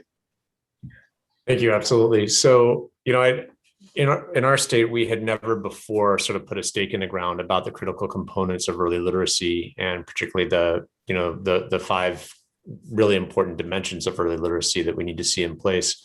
And, I think, again, local control state, just like Dr. Vargas said, And, we see again, and I think it relates a lot to the high quality instructional materials, that a lot of districts have invested in instructional approaches and curriculum materials that are not aligned to the those 5 critical components of early literacy. And so really what we are trying to do is to be very clear, again, and coherent in all of our actions, including, if we have a large literacy grant that we offer every year that's very attractive to districts. Districts want to sign up for it. And you can't be a part of it if you're not going to offer an instructional program that corresponds well with what we have established in our early literacy guidance. And so I think we're trying to, again, allow for choice. You don't have to there's not one program or one curriculum you have to buy, but whatever you buy, whatever you invest in with our dollars, if you're coming to one of our workshops, if you're part of one of our networking convenings that we do very regularly, we're just going to keep driving home this message of the critical importance of investing in both the instructional approach and the curriculum materials that are aligned to the science of reading. And, it's a big change. We're taking on, a real kind of industry that's built around other methodologies that really aren't science-based. And it's a big lift for our state, and really trying to get the attention of our districts to want to buy into this. Mr. Johnston, the examples you gave were mostly, at least what I heard, were mostly carrots, not sticks. Is that a fair summary? It is, and one of the things that we're investigating actually really across our agency right now is, are there sticks, and are there, I don't really like the word sticks, but is there further accountability that we can use to just further leverage change? And one of the things that we're really looking at is the evidence-based requirement in ESSA to see if there's something more there for us. There's assurances that districts have to provide us around their use of Title I funds, for example. Is there something further that we can use there? And a lot of what we've seen so far with ESSA, and this is actually a topic we're going to be taking up among a kind of intra-agency team this week, is looking at, with ESSA, it's really about as a funding mechanism. And so how can we use any accountability associated with the title funding in order to, again, just try to create more coherence and more consistency of the students' educational experience around the science of reading. Thank you. President Parker, is that my time? You have 1 minute and 30 seconds. So then representatives from Nebraska and Louisiana, if we may draw this science of reading example out, if you're willing to share a bit, I'll start with folks from Nebraska. Where are you in the science of reading conversation? I'll be really quick. I just put in the chat because I definitely want to hear from my sister out there in Louisiana. So we have the Nebraska Reads website, and we have a state statute enacted 2 years ago to address early literacy. And we also, to tie to Dr. Johnson's point around evidence-based practices, have partnered with REL Central, another technical assistance agency, to provide evidence-based practices that can be easily implemented by educators across our state. And we're working on that now. Yep, and so I would just add where literacy is definitely one of our focus areas. We're doing a real-time initiative to where we're with pre-K through 3rd grade students, making sure that they have access to literacy support, as well as from a state perspective, we're investing in the hiring of literacy coaches in our neediest school systems, as well as other school systems who may just use their federal dollars to invest. So we're just creating a model and a framework of not only resources, but what a literacy coach should do in a school system and down to the school level. And we are responsible for providing that PD from the state level. That's really interesting. And those literacy coaches are working with educators, right? Not directly with students. Well, we have a 2-prong approach. We're asking them to work with educators, but to also keep their street credibility and also teach some small group classes. And zooming out to our broader conversation around the role of states, that's something that you provide as a RFP to LEAs, or is that something that everyone gets access to? Yeah, so we provided, first we did a pilot, providing it as an allocation, and then also creating the framework for school systems to use some of their federal dollars to expand and extend what we've created as a framework, leveraging the experiences from the field, realizing that money right now is not a key lever, just because systems have so much access to it. Thank you. Vice President Gasoi. Thank you. I want to also just thank my colleagues for asking such great questions. I feel like most of mine have been asked. And thank you, of course, to our panelists for such interesting, inspiring presentations and really thorough responses. I have a question for all of you, and maybe we could start with Dr. Timmel, since you haven't had as much chance to speak. I've heard from all of you something that's really exciting to me, which is that you are really focused on communication and collaboration. Sounds like engagement of teachers in the process of continual improvement. I'm just wondering if you can give some either or specific examples of what that looks like, and or like, have you gotten feedback from stakeholders about what they have found most effective in getting their buy-in and getting their engagement? Yep, so I'll start and I'll be brief from Louisiana with the, I think the advent of this new administration, we were very intentional in creating what we call insight stakeholder groups, not necessarily groups around specific stakeholder types, but groups to inform a lot of the decision-making that we're doing at the SEA level around topics. So for example, it could be special education supports, providing equitable educational experiences for our EL learners. And so from those groups, we have parents communicating with educators, student groups, and we call these insight groups. And so the initiation of those groups is really around building a coalition of support, but also informing the initiatives that we are moving forward through our Believe and Achieve educational priority plan. And so we're very intentional about keeping our stakeholders not just in a bought-in posture, but in a shared commitment posture to the work that we're moving at the state level so that we build that coalition of support. I'll go briefly. It's a hard act to follow. Absolutely. You know, it's not enough. It's not okay to bring things for feedback all the time. It has to be meaningful, intentional, authentic engagement from the jump. And I really appreciate the comment about the work of bringing different voices to the table. We're currently going through that in our stakeholder engagement around the American Rescue Plan and uses for funds there, and how we can model what that looks like at a state agency, so that then our local education agencies, our districts, are also modeling that as well. And the place that I would say that we have the most and most to grow and the most to learn, honestly, is that student voice and really elevating student voices. And that's one place that we just have to do better, and will do better because we know we need that. I think one of the really important things that we're working on, and it's very much a work in progress right now, is what we're calling a racial equity decision-making tool. And it has sort of 5 critical steps to it that we want to make sure that we're employing from the outset as we begin any of our initiatives, any of our work in our state, so that we put racial equity at the core of what we're doing. And it really begins with who's at the table, who has a voice, who's helping to determine what our initiatives are, what will the impact of this be, who will be affected by this, because so often, I think state education agencies, we've perpetuated structural and institutional racism. And so I think to plan for how we are going to break that cycle is so important from the beginning.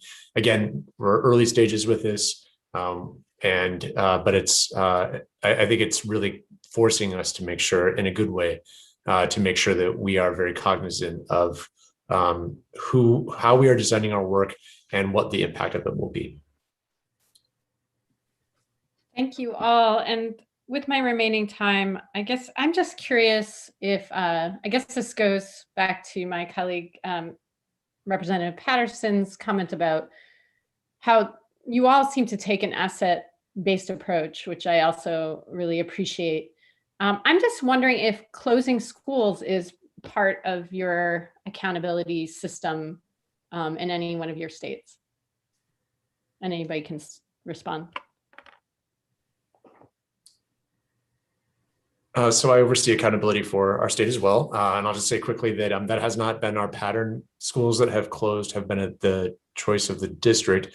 And a critical thing that we talk about is that you can't restructure your way out of school improvement status or assistant status. And so when a district comes to us talking about wanting to close a school, we talk to them very closely about, or carefully and thoughtfully about, where will the students go, and show us what the plan is for the students. Because if you simply shift students from one building to another, we want to make sure that we are still providing those students what we think is the critical assistance for ensuring their excellent educational outcomes that we want to really be working towards. So we just want to make sure that closing a school isn't used as a way of getting out of improvement status. Thank you. You. Oh, I'm done, huh? Okay. Yes, Sorry. we will have another round. It will be shorter, but we will have another round for members that have questions. I will say I too am just thrilled with this conversation. I taught in New Orleans on the East Bank, so I'm feeling a synergy to the work that is happening there and at the transformation that has happened over the last 10 to 15 years there. I've worked in Massachusetts and supported schools in some of their turnaround work. And I can't say I have a connection to Nebraska, but after your intro, Dr. Vargas, I definitely am adding it to my list of things to do and places to visit.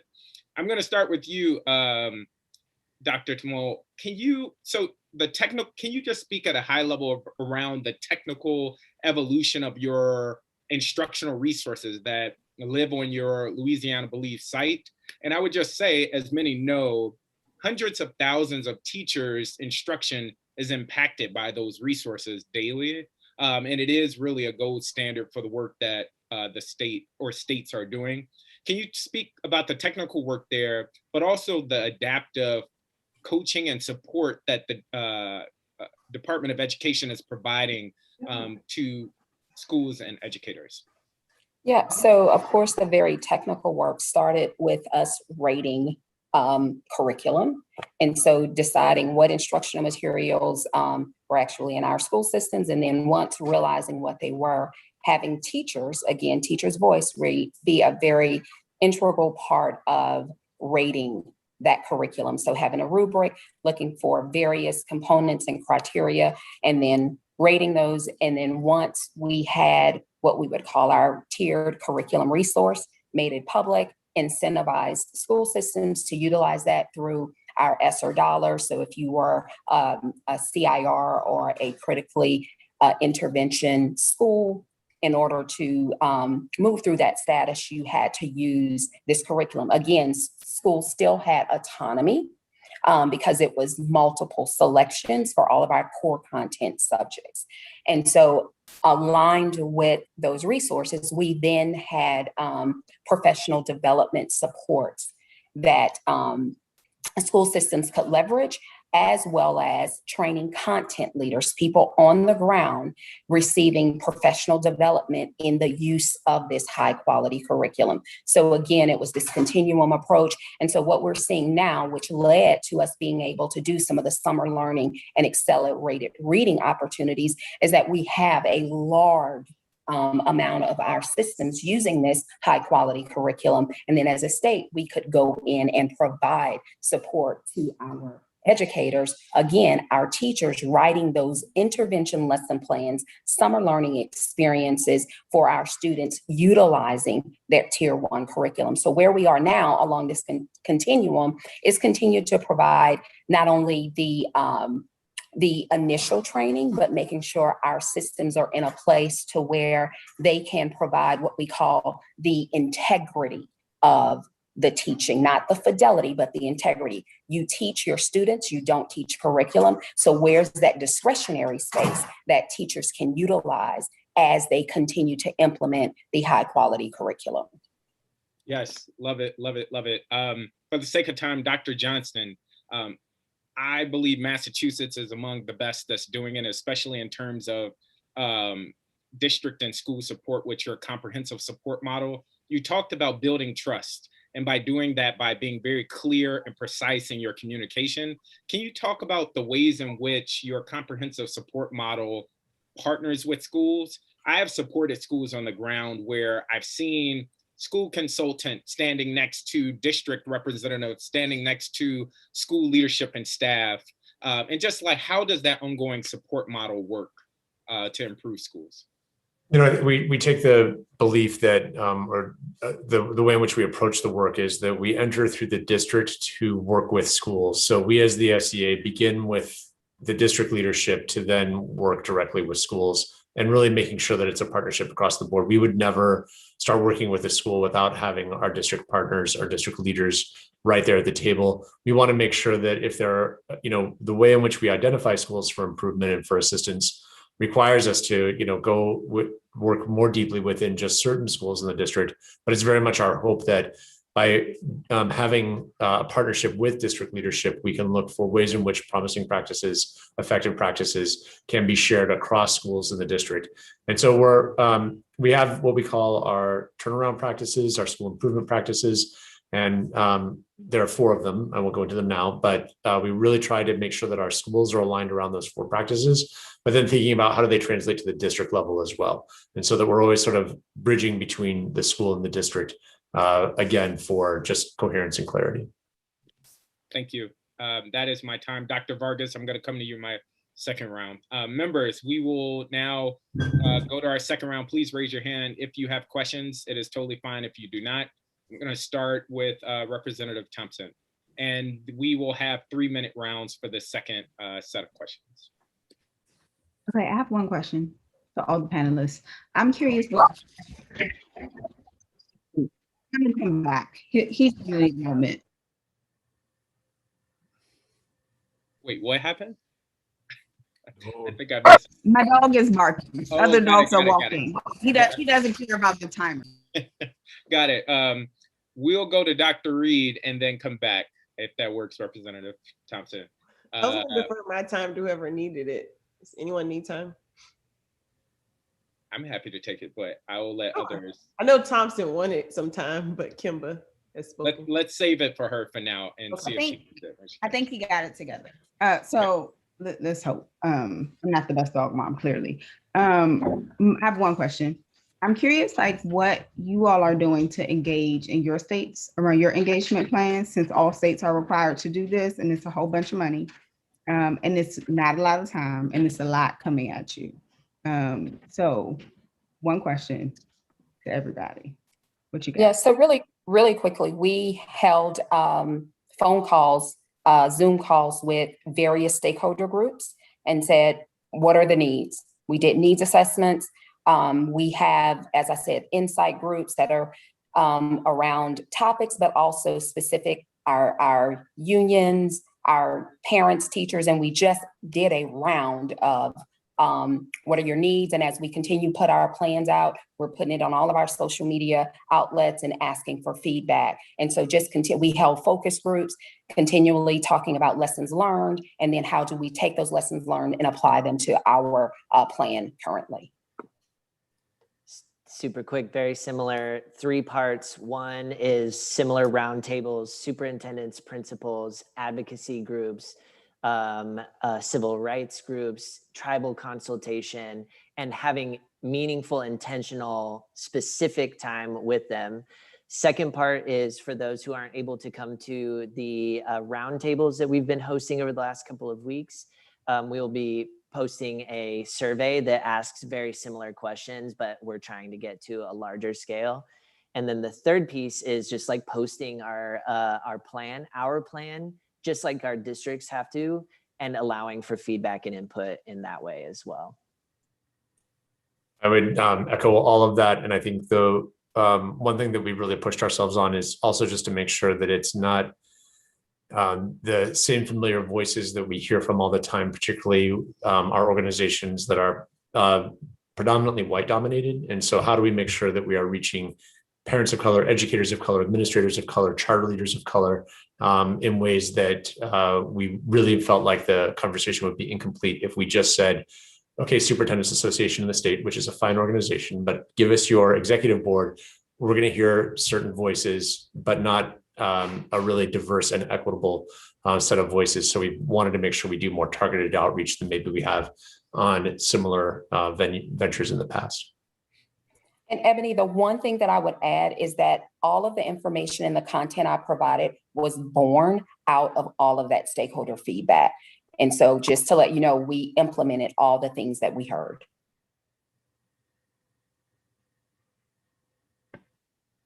Awesome. And have you seen anything that's been particularly successful in your districts that you would like to lift up, since, you know, districts also have this requirement?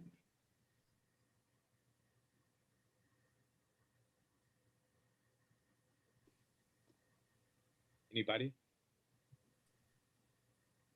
Yes, I think we've modeled for our systems a different way of stakeholder engagement by having them a part of the conversation. Someone mentions around a system leader roundtables. We've had so many roundtables that takes us away from those typical superintendent meetings, so where we have back and forth, two-way dialogues about some of the things that we're doing. So we are modeling different ways to engage with stakeholders. Thank you. Representative Sutter. Thank you.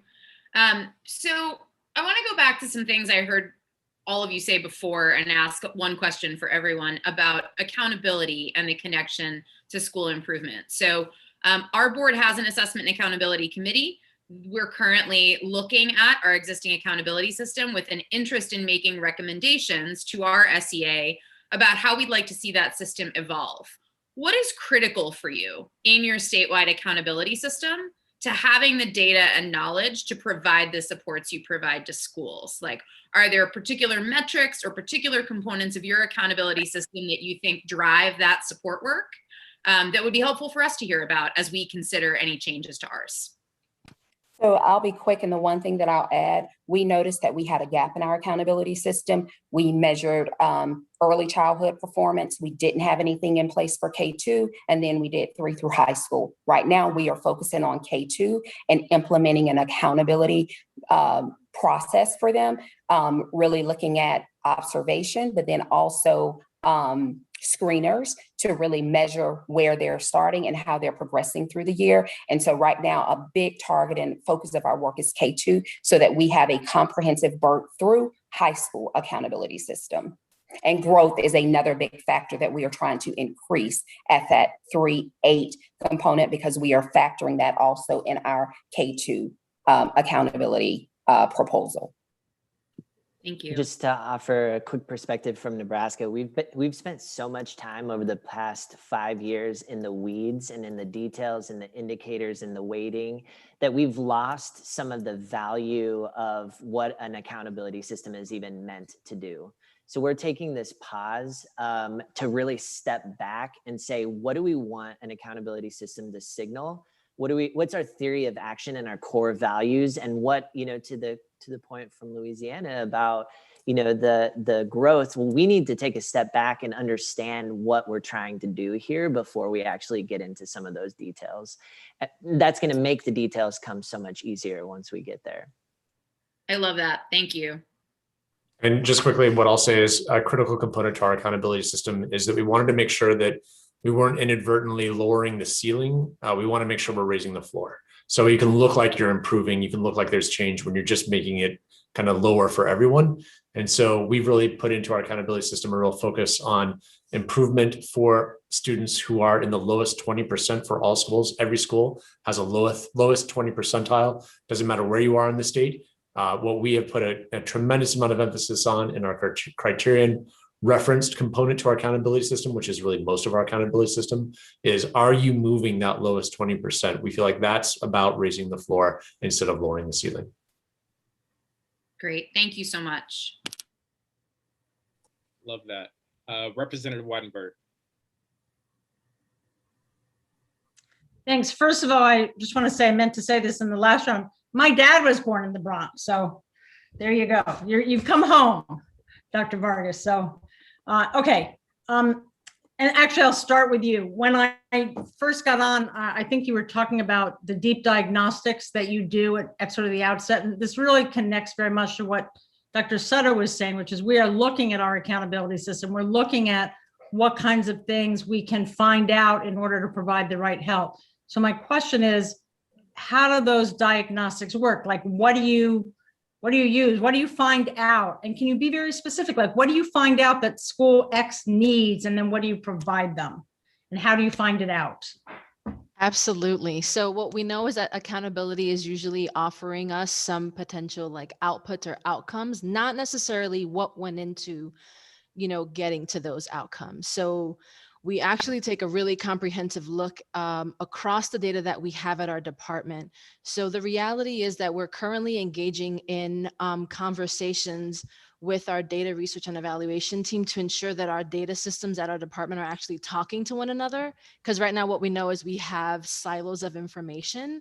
So then it comes to me having to go speak to the administrator of such and such organization, such and such department to get that information, but rather having it in one location where everyone can have the same information at the same time. So I'll start there with just the accountability system isn't actually accounting for every possible thing when we're talking about school quality, but we're ultimately getting to that conversation like Lane described, right, through the Center of Assessment work that we're doing.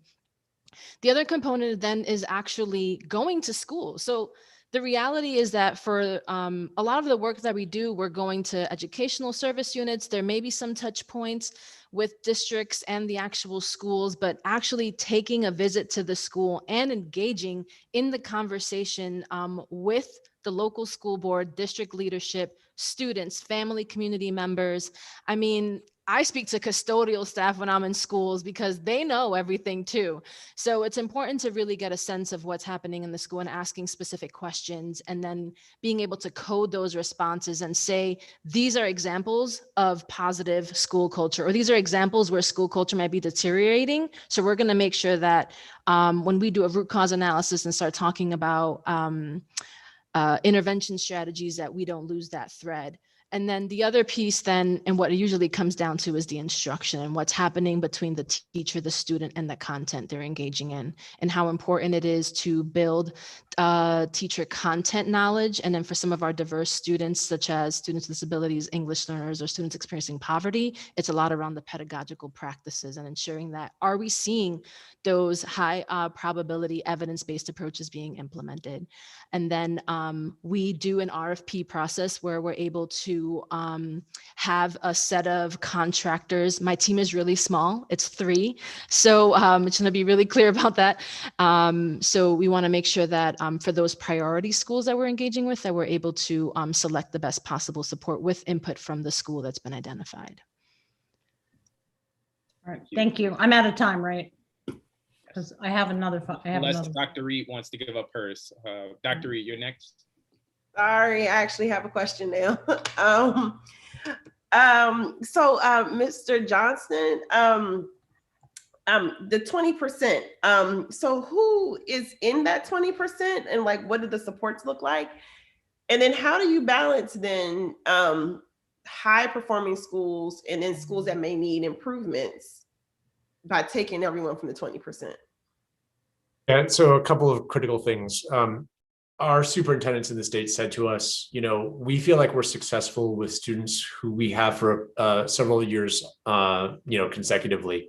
And so for identifying that 20%, we're only looking at the students who are in a building for more than 1 year. So we actually tell the district exactly who the students are.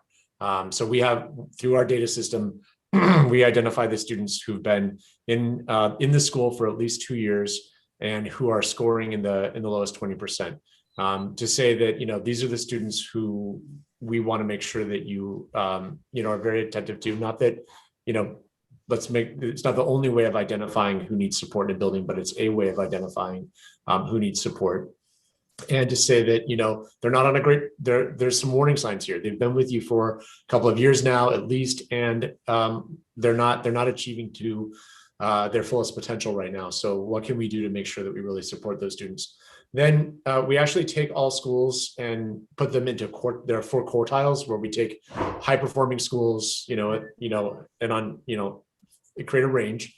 And we set targets for the schools based on historical performance. So if you're a high performing school, how much should we expect you to change year in and year out? If you're kind of in the next quartile, how much should we expect you to change? So that we're not asking that school that's in the lowest performing quartile to suddenly get all the way to where the highest performing schools are, but we use historical data to figure out what should be the change that we expect over time, particularly for that group of students. That counts for 50% of the accountability system, and then for all students. So those students are actually counted twice. They're counted in all and in that lowest 20%. And we say, what should be kind of realistic for you to achieve over a 1-year period. Okay, thank you. And anybody need 40 seconds? 30 seconds? Nope. Okay, I'll yield. Representative Chang. Hey, so thank you. On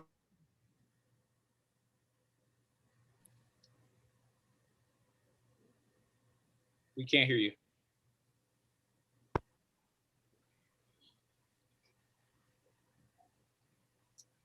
Can you hear me? Now we can hear you. Okay. I'm curious, Mr. Johnston, how, I guess this is more of a procedural question on how Massachusetts came to adopt this kind of, how you're thinking about the framework that you just laid out, how you came to that. We talked to a lot of people back at the beginning of ESSA when we created the new accountability system. We went out, we did an extensive stakeholder engagement around what we needed to include as the indicators in our accountability system, as well as the weightings that we're using, and the extent to which we keep a real emphasis on criterion referenced in performance, and how are you doing compared to yourself, as opposed to normative, how are you doing compared to other schools. We have both components. Most schools in the state their determination is based on that criterion reference. How are you doing relative to your own historic performance, and how are you doing against the targets that we set for you? And so that was really just done through extensive engagement and listening. And a lot of the questions we were asking was about a robust model or a more simplified model. What do we need? What do we want? And I think as Dr. Vargas mentioned earlier, I'm not going to say it's perfect. I know it has room for improvement as well. I think that anyone working in a state education agency should take that attitude 100%. And so I know that there's room for improvement, but I am pleased that it's really focusing on schools as they continue to work to improve, as opposed to just saying, here's where you are on a normative rating compared to all other schools. Thank you.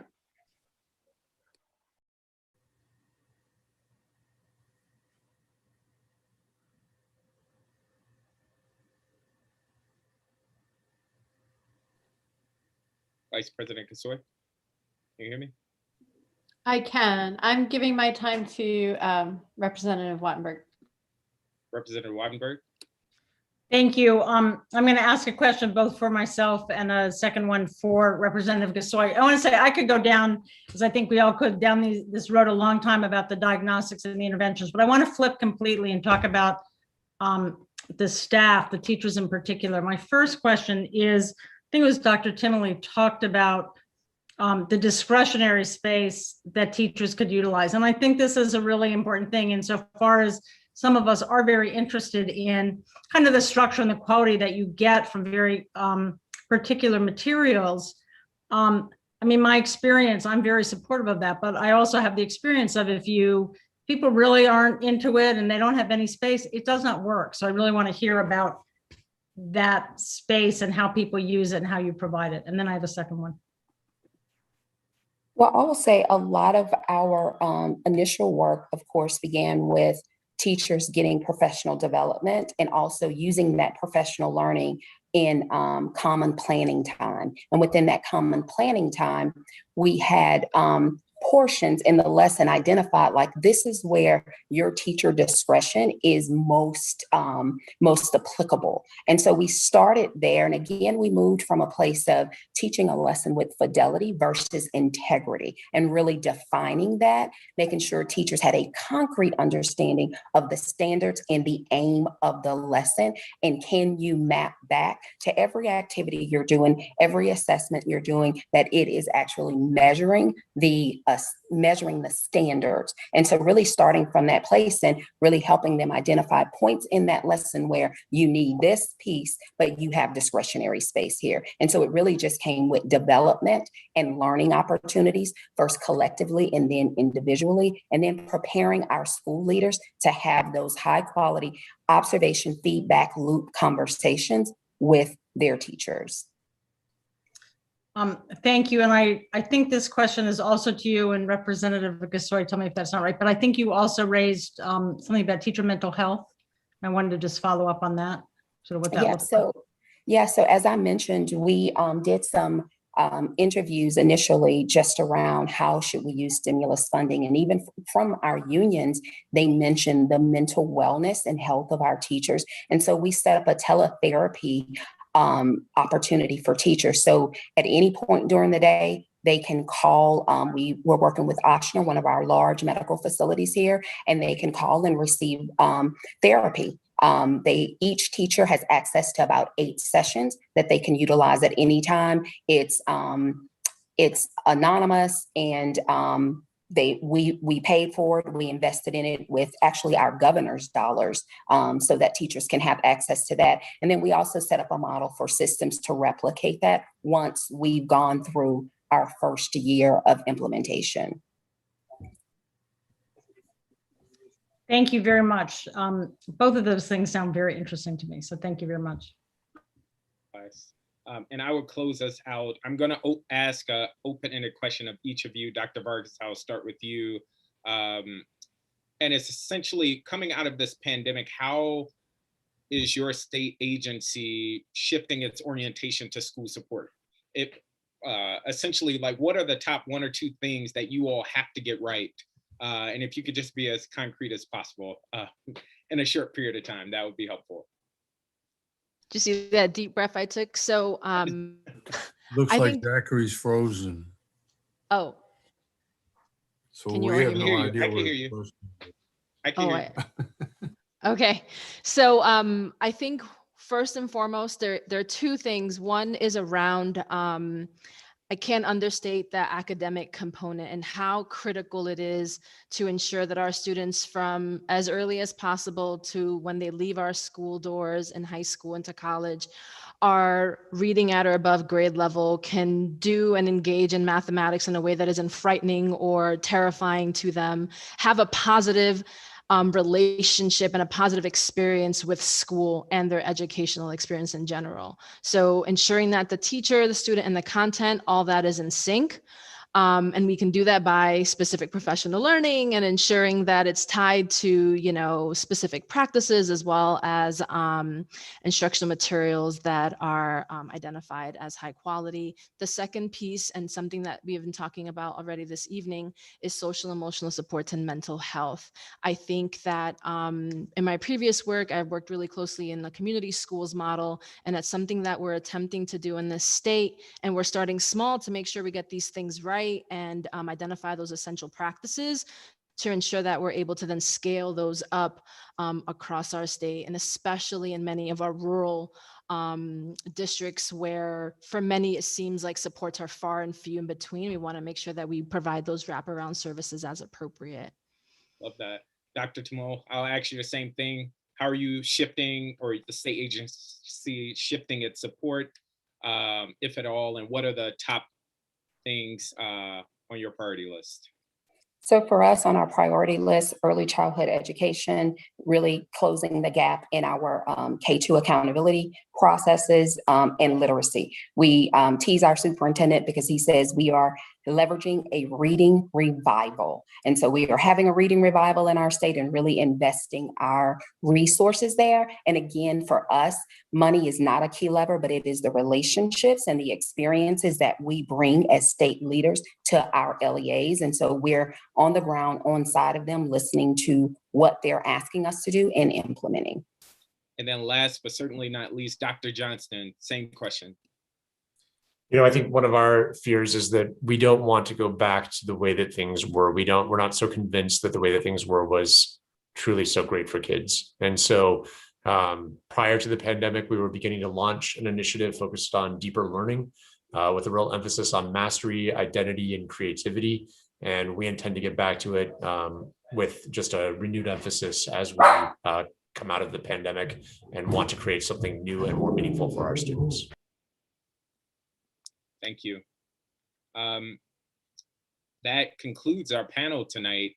On behalf of the State Board of Education here in the District of Columbia, a heartfelt thank you for sharing your work, lending best practices, and just being good colleagues in this struggle as we're all trying to build back stronger and better from this pandemic. So our team will be in touch with you, but again, thank you for joining us tonight. Members, if you're like me, you will agree that that was a riveting panel discussion and gives a lot of food for thought in terms of the work that we need to do here in DC. We are in talks with staff around how we might compile takeaways from the discussion we had tonight, and we will be in touch. Moving forward in our agenda, we will move to our administrative item, SR 21-3, Increasing Student Voice, which is our first administrative vote for the evening. And so with that, is there a motion to adopt the resolution provided to us by the Student Advisory Committee? So move. Is there a second? Second. Been properly moved and seconded. Mr. Hayworth, may you please read the resolution into the record? State Board of Education resolution to increase student voice, SR 21-3. I just got the internet is unstable note, so can you hear me now? We can hear you. Fantastic. SR 21-3. Whereas the DC State Board of Education has a long commitment to encouraging, promoting, and amplifying the voice of all students in the District of Columbia. Whereas the Student Representative and Student Advisory Committee program have been operated successfully for a number of years through an application process open to incoming sophomores, juniors, and seniors in the District of Columbia. Whereas Student Representatives Alexander O'Sullivan and Shayla Dell, as co-chairs of the Student Advisory Committee, have brought forward a proposal from the Student Advisory Committee to alter the Student Representative and Student Advisory Committee program so that it is more representative of the student population in the district, will expand opportunities for students, and create new opportunities for students to provide their input in matters of policy before the State Board. And whereas the proposal has been discussed at the State Board working sessions in April and May 2021, now therefore be it resolved that the State Board of Education shall increase the number of student representatives to 4 beginning in school year 21-22. Be it further resolved that the State Board will ensure that at least one student representative attends a school located in Ward 7 or 8. Be it further resolved that a priority for the selection of all student representatives shall reflect a diversity of student experience, including consideration of graduating class, ward, and school size. Be it further resolved that when reviewing applications for the student representative positions, members of the State Board will examine and evaluate each candidate individually, but also in consideration of creating the most diverse and cohesive student representative group as possible, in order to adequately reflect the diversity of DC and its schools, while also ensuring the structure of the Student Advisory Committee is maintained. Be it further resolved that the State Board members will be personally responsible for ensuring that each principal or school leader in their ward knows and understands the role, purpose, and critical importance of the Student Representative and Student Advisory Committee program. Be it finally resolved that it shall be the policy of the State Board that for each non-ceremonial resolution considered by the State Board, an opportunity be given to the Student Advisory Committee to provide comments and recommendations on the proposal prior to a vote of the State Board, wherein the maker of the resolution or a designated supporter of the resolution will attend a Student Advisory Committee meeting to explain the resolution's purpose, necessity, and how it advances equity. The Student Advisory Committee is charged with responding to the State Board in writing with an official position supporting the resolution or providing recommendations for changes to the resolution. This position document will be entered into the official record of the State Board. Thank you, Mr. Hayworth. And I believe I just had one of those internet glitches. Members, is there a discussion on the resolution? Well, before we go to members, I'm gonna, Student Rep O'Sullivan, would you like to kick us off for discussion on the resolution? Sure. Can you guys hear me? Yes. All right, great. So just thank you all for the opportunity to present these recommendations that we made. This was something we were thinking about for a while, and it's great that we're getting to see it come into fruition. And we're very excited about what this will mean for the Student Advisory Committee, student representative position going forward. And we really do think it's going to be for the best. And we think we're going to see immediate results if over the summer and in the process for sending out this application, we can follow up and do work to make sure that we can get as many applicants as possible for the student representative position and as many people sign up for the Student Advisory Committee.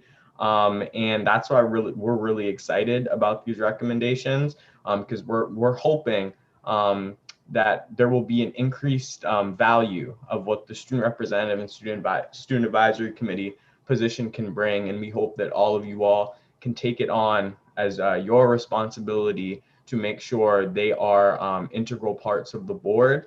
And I think that really starts once the new application goes out, really putting in work to make sure that everyone knows about this, more than just sending out an email for the principal to have it in their inbox, but to make sure they understand what it is. That's what's really important. And I think if we can do that, we'll see some results. And I think it will definitely impress all of you all about what the Student Advisory Committee and student representatives are able to do. Here we are. Representative O'Leary.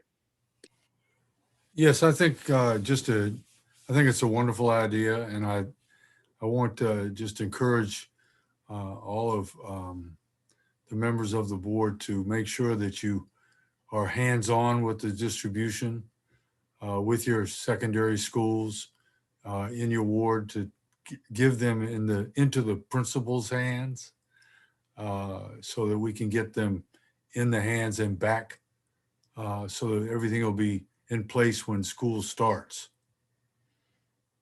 Because we're talking about the school year that begins in August. Yes, absolutely. Representative Thompson. So I'm super excited to vote on this resolution, not just because of the East of the River requirement, but because genuinely, I believe that voice is important. All voice, including this voice, student voice. There's this thing called Hart's ladder of engagement, not like from the heart, literally the researcher was called Hart.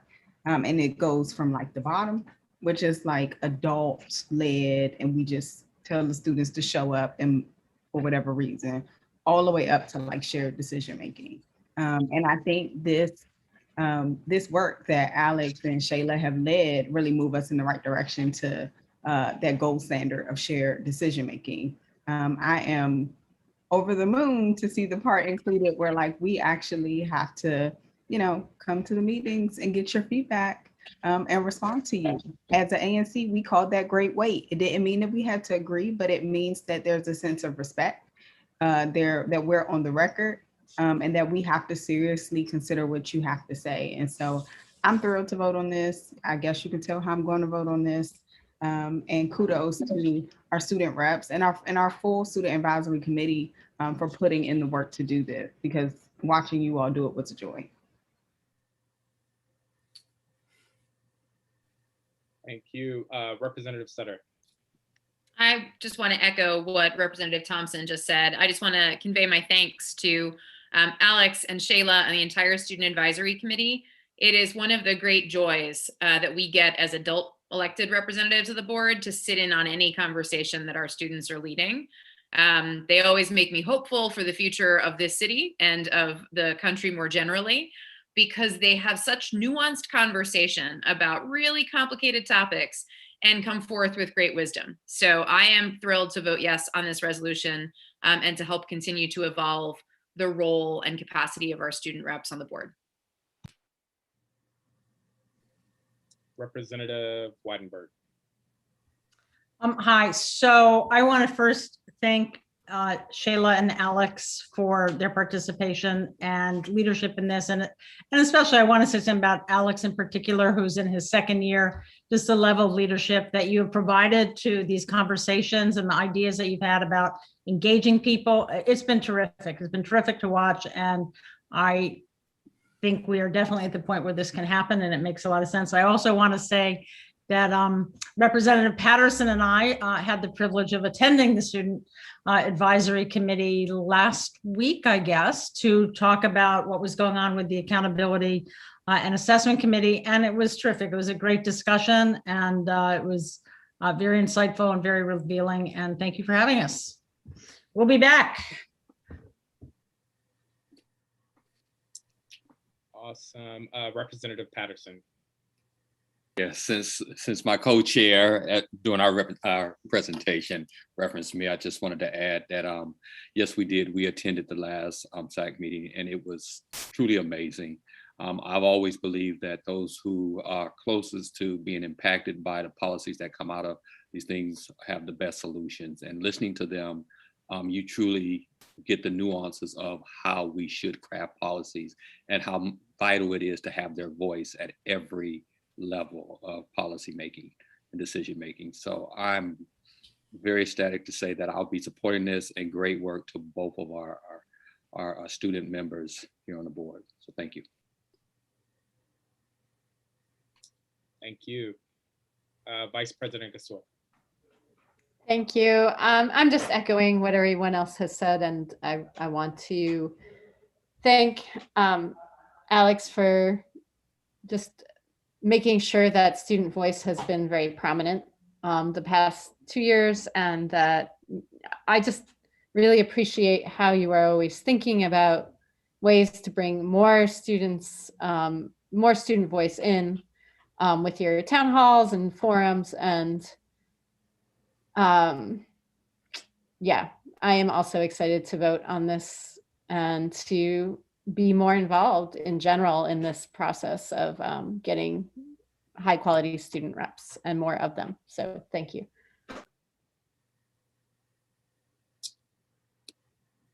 Awesome. I will be brief, but just also echo my appreciation. I will remind the board and those of the public, it was just January, we had this idea of doing something with the Student Advisory Committee, expanding it, and we essentially charged them to come up with recommendations in February. And I think the fact that you all did this in such a short amount of time with such thoughtful recommendation, with going back another time around to tweak the recommendations, just speaks to the level of commitment and brilliance that we get to appreciate and enjoy all of that always. I would say that since my time on the board, this has been a whole lot of time, but since my time on the board, I think the board's role and place in our education space has expanded. And I think that is in large part to our student representatives, full stop. And this is a moment of appreciation for you, Representative O'Sullivan. I think you have set the bar very high for what it means to be a student representative on the state board, not just attending meetings, but adding such thoughtful consideration for our recommendations, our resolutions, our engagement, asking such rich questions, speaking truth to power, regardless who's sitting in the seat, and even texting offline at times, which improves our meetings. So it has been a joy having you, and you are very much part of the work that this board has done, and I think the trajectory that the board is on. And it is my wish, I will just put this out there, and this may be inappropriate, but I'll say it, it is my wish that you'll stay with us another year. So with that, Mr. Hayworth, I ask that you call the roll for the vote. Dr. Gasoi. Aye. Mr. Chang, Aye. Ms. Wattenberg, Aye. Dr. O'Leary, Aye. Dr. Sutter, Aye. Ms. Thompson, Aye. Dr. Reid, Aye. Mr. Patterson, Aye. Mr. O'Sullivan, Aye. President Parker. Aye. The motion is approved unanimously. Awesome. Congratulations, Representative O'Sullivan, to the members of our Student Advisory Committee. We look forward to sharing out publicly what these changes will mean for the Student Advisory Committee, but also the board in short term. Members, we will now move forward to our second administrative vote for the evening, which is our budget authorization resolution. Over the past few months, our committees have been working diligently, and I underscore diligently, to develop work plans. Some of this work has a financial cost. Our executive director, Mr. Hayworth, has provided members with estimates for the various expenditures proposed by their committees. And to be clear, what that might mean is a committee would say, we want to conduct a survey, or we need an expert review of X done. And our executive director and team and staff, they have provided estimates of what that would cost, just to be clear.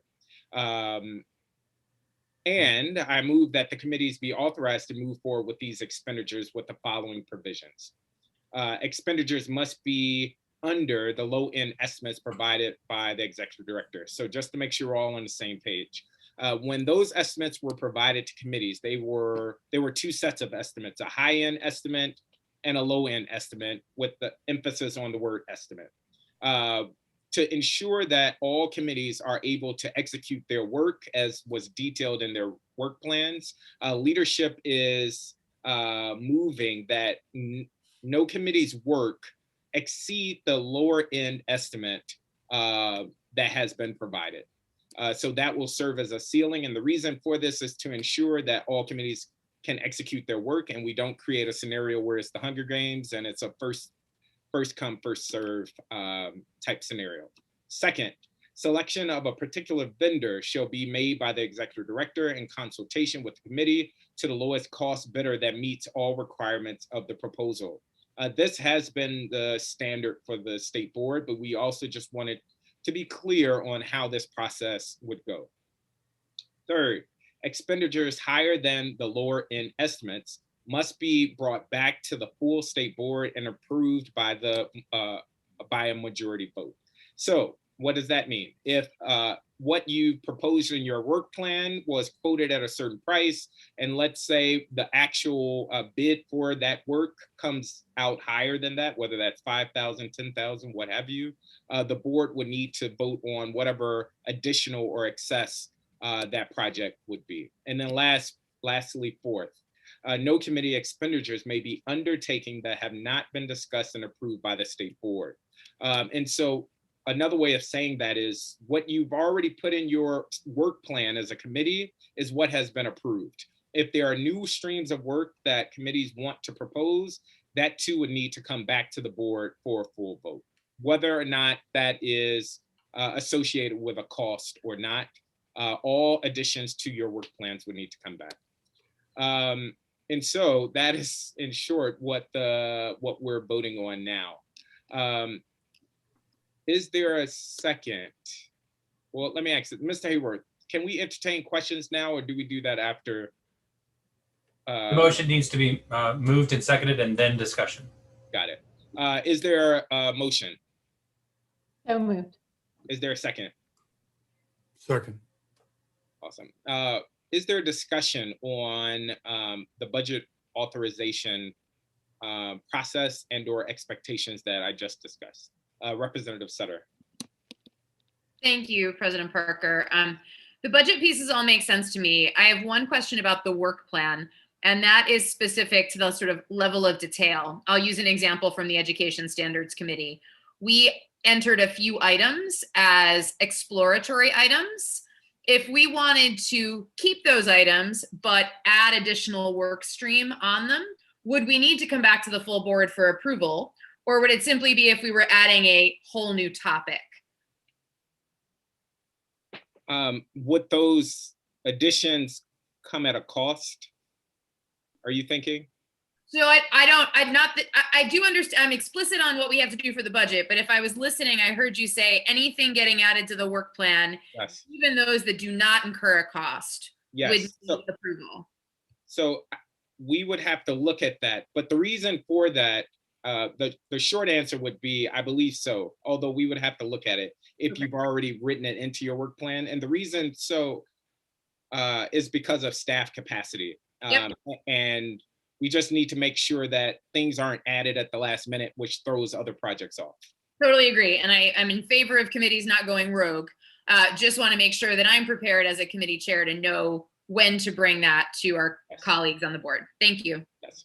I would say John Paul would be, or Mr. Hayworth would be the best person, but as a leadership team, we would talk about that. Representative Reid. Okay, so this might be a John Paul question, but since we're spending the public's money, is this the writing? Is this somewhere in writing for us to? Because I'm guessing, like, I knew that we were voting on the budget authorization, but I didn't know we were voting on process for it. What you laid out sounds fair or reasonable, but I didn't know this was, so like, is this like a, I don't know, is this like a process question? Is this okay? I just don't want us to get hit with the transparency police. It's a good point. So because it's a motion, it doesn't necessarily have to be written down, but if you'll give me a few minutes, I'll be able to put the text into the chat so you can see exactly what President Parker said. Give me 1 second. Yes. Did you have another question, Representative Reid? No. Representative Thompson. No, that was actually my question. I was like, am I not seeing this on Assembly? Because I think I follow. I also am making an assumption that everything that was in the work plan document we reviewed is holding is true. Yes. But I didn't see where I could check for my own understanding before voting on this. And so my question was similar. Very well. Mr. Hayworth is going to drop it in the chat. And so the 4 provisions are in the chat now. And President Parker, what would the alternative be if we don't, for some reason, we don't pass this? Where would we be without forwarding this motion? Yeah, so earlier in the year when we voted to approve our committee structure, we said at that point we would need to come back to the full board for any budgetary matters. So the alternative would be we would piecemeal it, and each committee's work would have to keep coming back to the board for a vote. We believe this is a more efficient and fair process. The second alternative is by piecemealing it, we may approve something that, for instance, you or Representative Reid proposes, let's say in June, and then we get to September, and then Representative Wattenberg or Sutter says, well, we want to put this forward, and now we've already spent money because we weren't thinking at a high level. So the alternative would be we would do it piecemeal, and we run the risk of running out of money, to be frank. And so this ensures that every committee's work gets to go through. We do it in a more efficient way, and we at least have a ceiling or a cap on what each committee can spend based on what was put in the work plans that were submitted previously. Mr. Hayworth, to Representative Wattenberg's question, can you drop the low end estimates if that's easily accessible? That was previously shared with you all as well. And Representative Wattenberg, I remember you taking issue with the estimate being too high, but in theory, that might actually work in your committee's favor because the ceiling is a little higher, but we can share those estimates with you. Yeah, I accept. Representative Reid, Thompson, did you just not put your hands down, or do you have more questions? I have another. Oh, I put my hand down and then I put it back up, but I think Representative Reid made it in first. Oh, I do have another question about estimates. So now this has me thinking about, again, we're spending public dollars. Is this in line with, I guess, like, or do we have to be in line with like contract management or like money? Like, so when you do estimates for DC government, you have to get like 3 of them. Like, are we getting 3 estimates or do we have to even follow that? I want to make sure that we are in line with, Yes, we're not doing anything. I could guarantee you Mr. Hayworth would not allow us not to be in line with our procurement laws. Yes, per our procurement laws, we have to get a variety of estimates. All this is saying is that none of those estimates can exceed these dollar amounts for the projects of your committee. And as the second provision, I believe, states, and as our procurement laws mandate, we have to go with the lowest bid that is able to execute the goals of our project. So that by law, we have to do that. Right. And so we're providing like work statements for. Okay. Yes. Yes. All right, John Paul, you got my faith now. Representative Thompson. So I want to make sure I'm reading this correctly. You're saying it's not the low estimate for the committee's full budget, it's the low estimate for each line item in your budget that you want us to adhere to. So for example, the board governance committee asked for a few different things. Yes. And so it's not our total low estimate. So let's say I came in under for something, I couldn't use the rest of that money to fit within the range for facilitation, if that makes sense. And if I wanted to do, so like we said, okay, yeah, like we don't need to pay somebody to do a lit review. Yeah. We're happy to use the students, which dropped our total all the way down to 0 for that. Great. But let's say when we started doing facilitation, we found some people who came in way under. We couldn't use the additional money to buy more materials and do more engagement. It's not the cap is not the low end of the full budget for our committee. It's capped at each line item. Is that the intent? That is our intent. That is capped at the line item, as you see spelled out here. But as you're mentioning, if we've given you, let's say 2 or 3 line items, and you're coming under each of those, based on what we're saying here, we would need to come back and vote on that. But I would be apt to approve you all spending that in another way. If you say we would actually use the surplus $2,000 that we didn't spend on this project, but you would need to come back to the board for a vote. Mm-hmm. Everybody would, not just you. Mm-hmm. No, yeah. Of course, it's everybody. Okay. I don't know anything about. I'm trying to balance my checkbook, but if Ebony's committee had a $2,000 surplus, could my committee use that $2,000 for something that I wanted to do? That's why we would vote on it. We just have to come back to the board. Yes. About it. Yes. So it doesn't have to stay in the committee if there's a surplus. That's right. Okay, good. Now I can balance my checkbook. Sorry, I got more. So let's use this joint survey. Let's say it's $20,000 budgeted. I don't know what committee that's associated with, but let's say it's Representative Wattenberg and Patterson. But in fact, they get the survey for $10,000. That extra $10,000 goes back into an imaginary pot for the state board that members would be able to bid on, and we would vote. And so we might all agree, okay, that should go to the board governance committee. But again, Representative Patterson and Wattenberg wouldn't be able to unilaterally make that decision.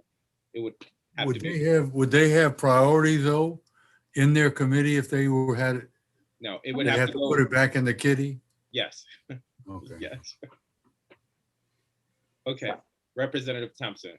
Sorry, and I mean, I do my best to like try to look at things before meetings, and no need to apologize. No need to. So I don't know if all these questions. First of all, of course, the board governance committee will get the money. I'm joking, but So how do we have what, not do we have, what is our mechanism for, aside from like the staff knowing and tracking the pot, but like any reallocations that we do?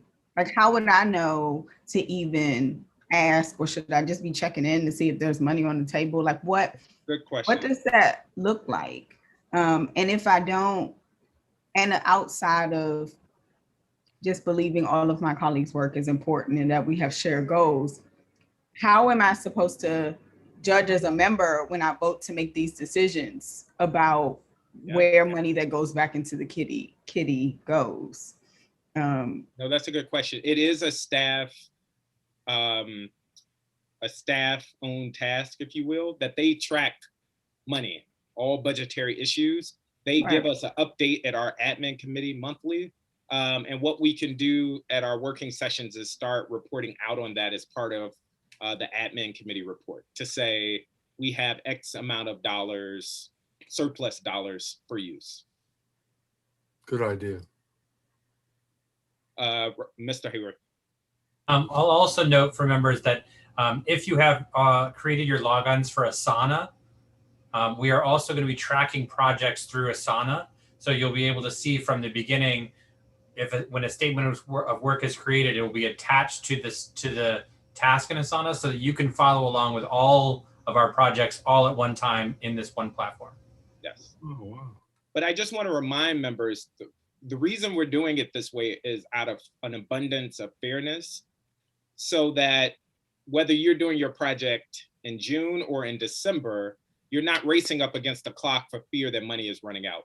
That Representative Thompson, even if you all don't get to your project to December, those, I'm assuming these two streams of work are yours, 5,000 and 3,000, you know that that is already allotted to you all. And it's not like, oh, we spent all the money by September. And I will just add to that, it's also to spare you from what you were just asking about, Representative Thompson, sparing you from having to decide whose projects are more important, right? Yeah. So the idea here was that if we can get the low end bids on all of the projects, then we can every committee that put forward a request would be able to do it. So that's where we are now. But I think if a committee doesn't spend all their money and it goes back in the kitty, then we're going to have to, hear from that, whatever committee is going to propose and make a decision then. But we're sparing you that from that in this initial round. Right.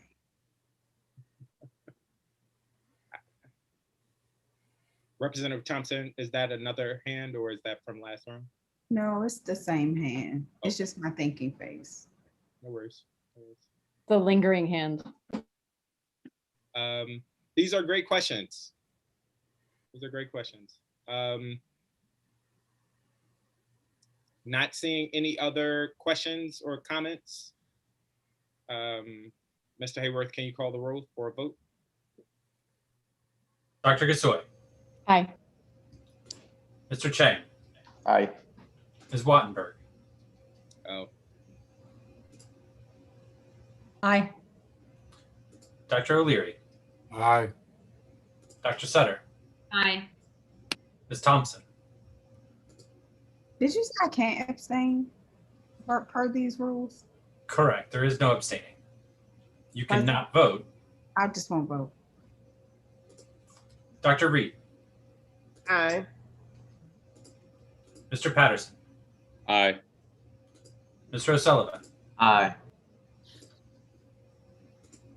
President Parker. Aye. The motion is approved. Awesome. And members, I misspoke in terms of timeline. Our fiscal calendar ends September 31st, Mr. Hayworth, is that right? No, it's September 30th. We don't have a 31st. Oh, yes, September 30th. So that example I gave about December would not fit, that we need to essentially allot these funds by the end of this fiscal year, just to clarify. Yes, yes. Awesome. Thank you all. Next, we have New business. Members, are there any items of new business or announcements that you would like to share?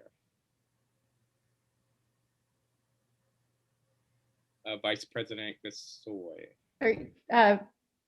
Representative Sutter can go first. Representative Sutter.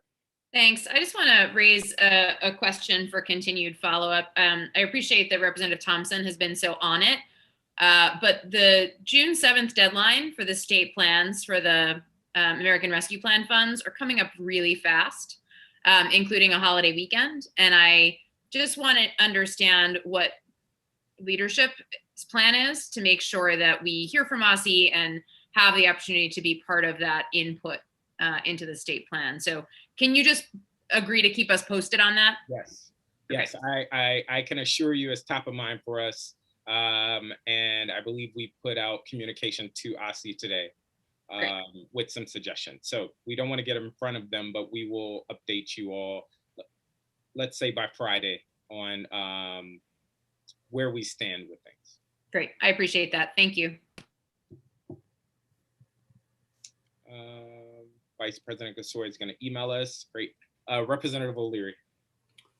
Yes, I want to remind everyone that about the hearing next week.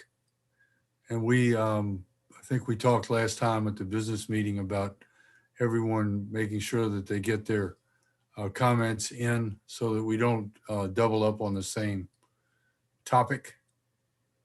So I'd like to encourage everyone to get their topics in by Friday so that we could find out what they are on Monday, so that we would be united in our non-unitedness. All right, Representative O'Leary is asking that members share testimony that by Friday for those who are testifying at the upcoming hearing. Representative O'Sullivan. Thank you, President Parker. Just wanted to let you guys know that as of, let's see, I guess the Monday in about a week and a half, we are going to have student advisory committee meetings, or I guess the Tuesday of that week. And we'll be having them for 3 straight weeks as we draft our final report.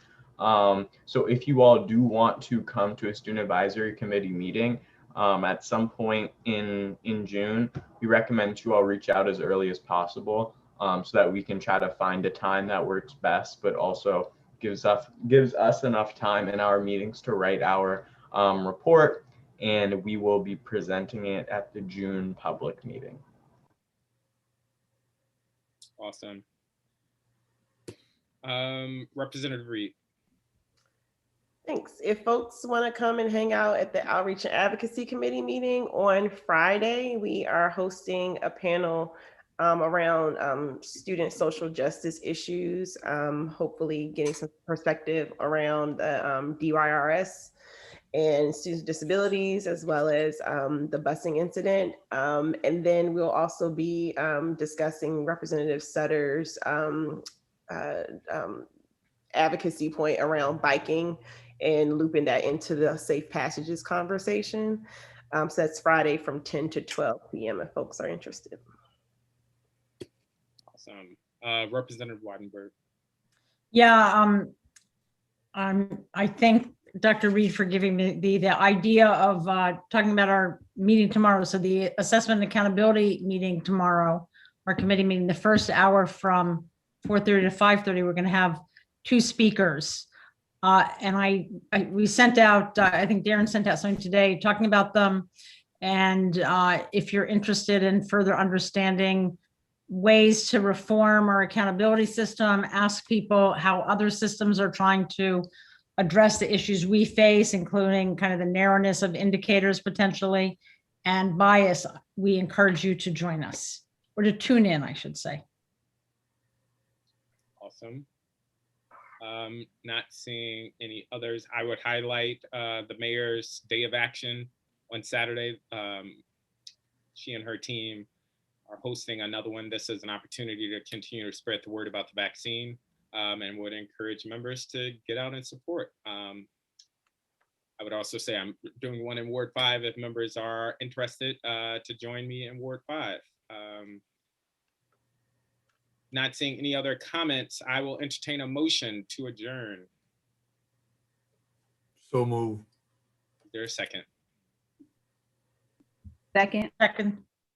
All in favor of adjourning, please say aye. Aye. Aye. Aye. You can say All goodbye. opposed, Wait. please say nay. The ayes have it. It is now 8:56 p.m. and this meeting of the State Board of Education is adjourned. Thank you to members of the public and members, as always, thank you for such a great meeting.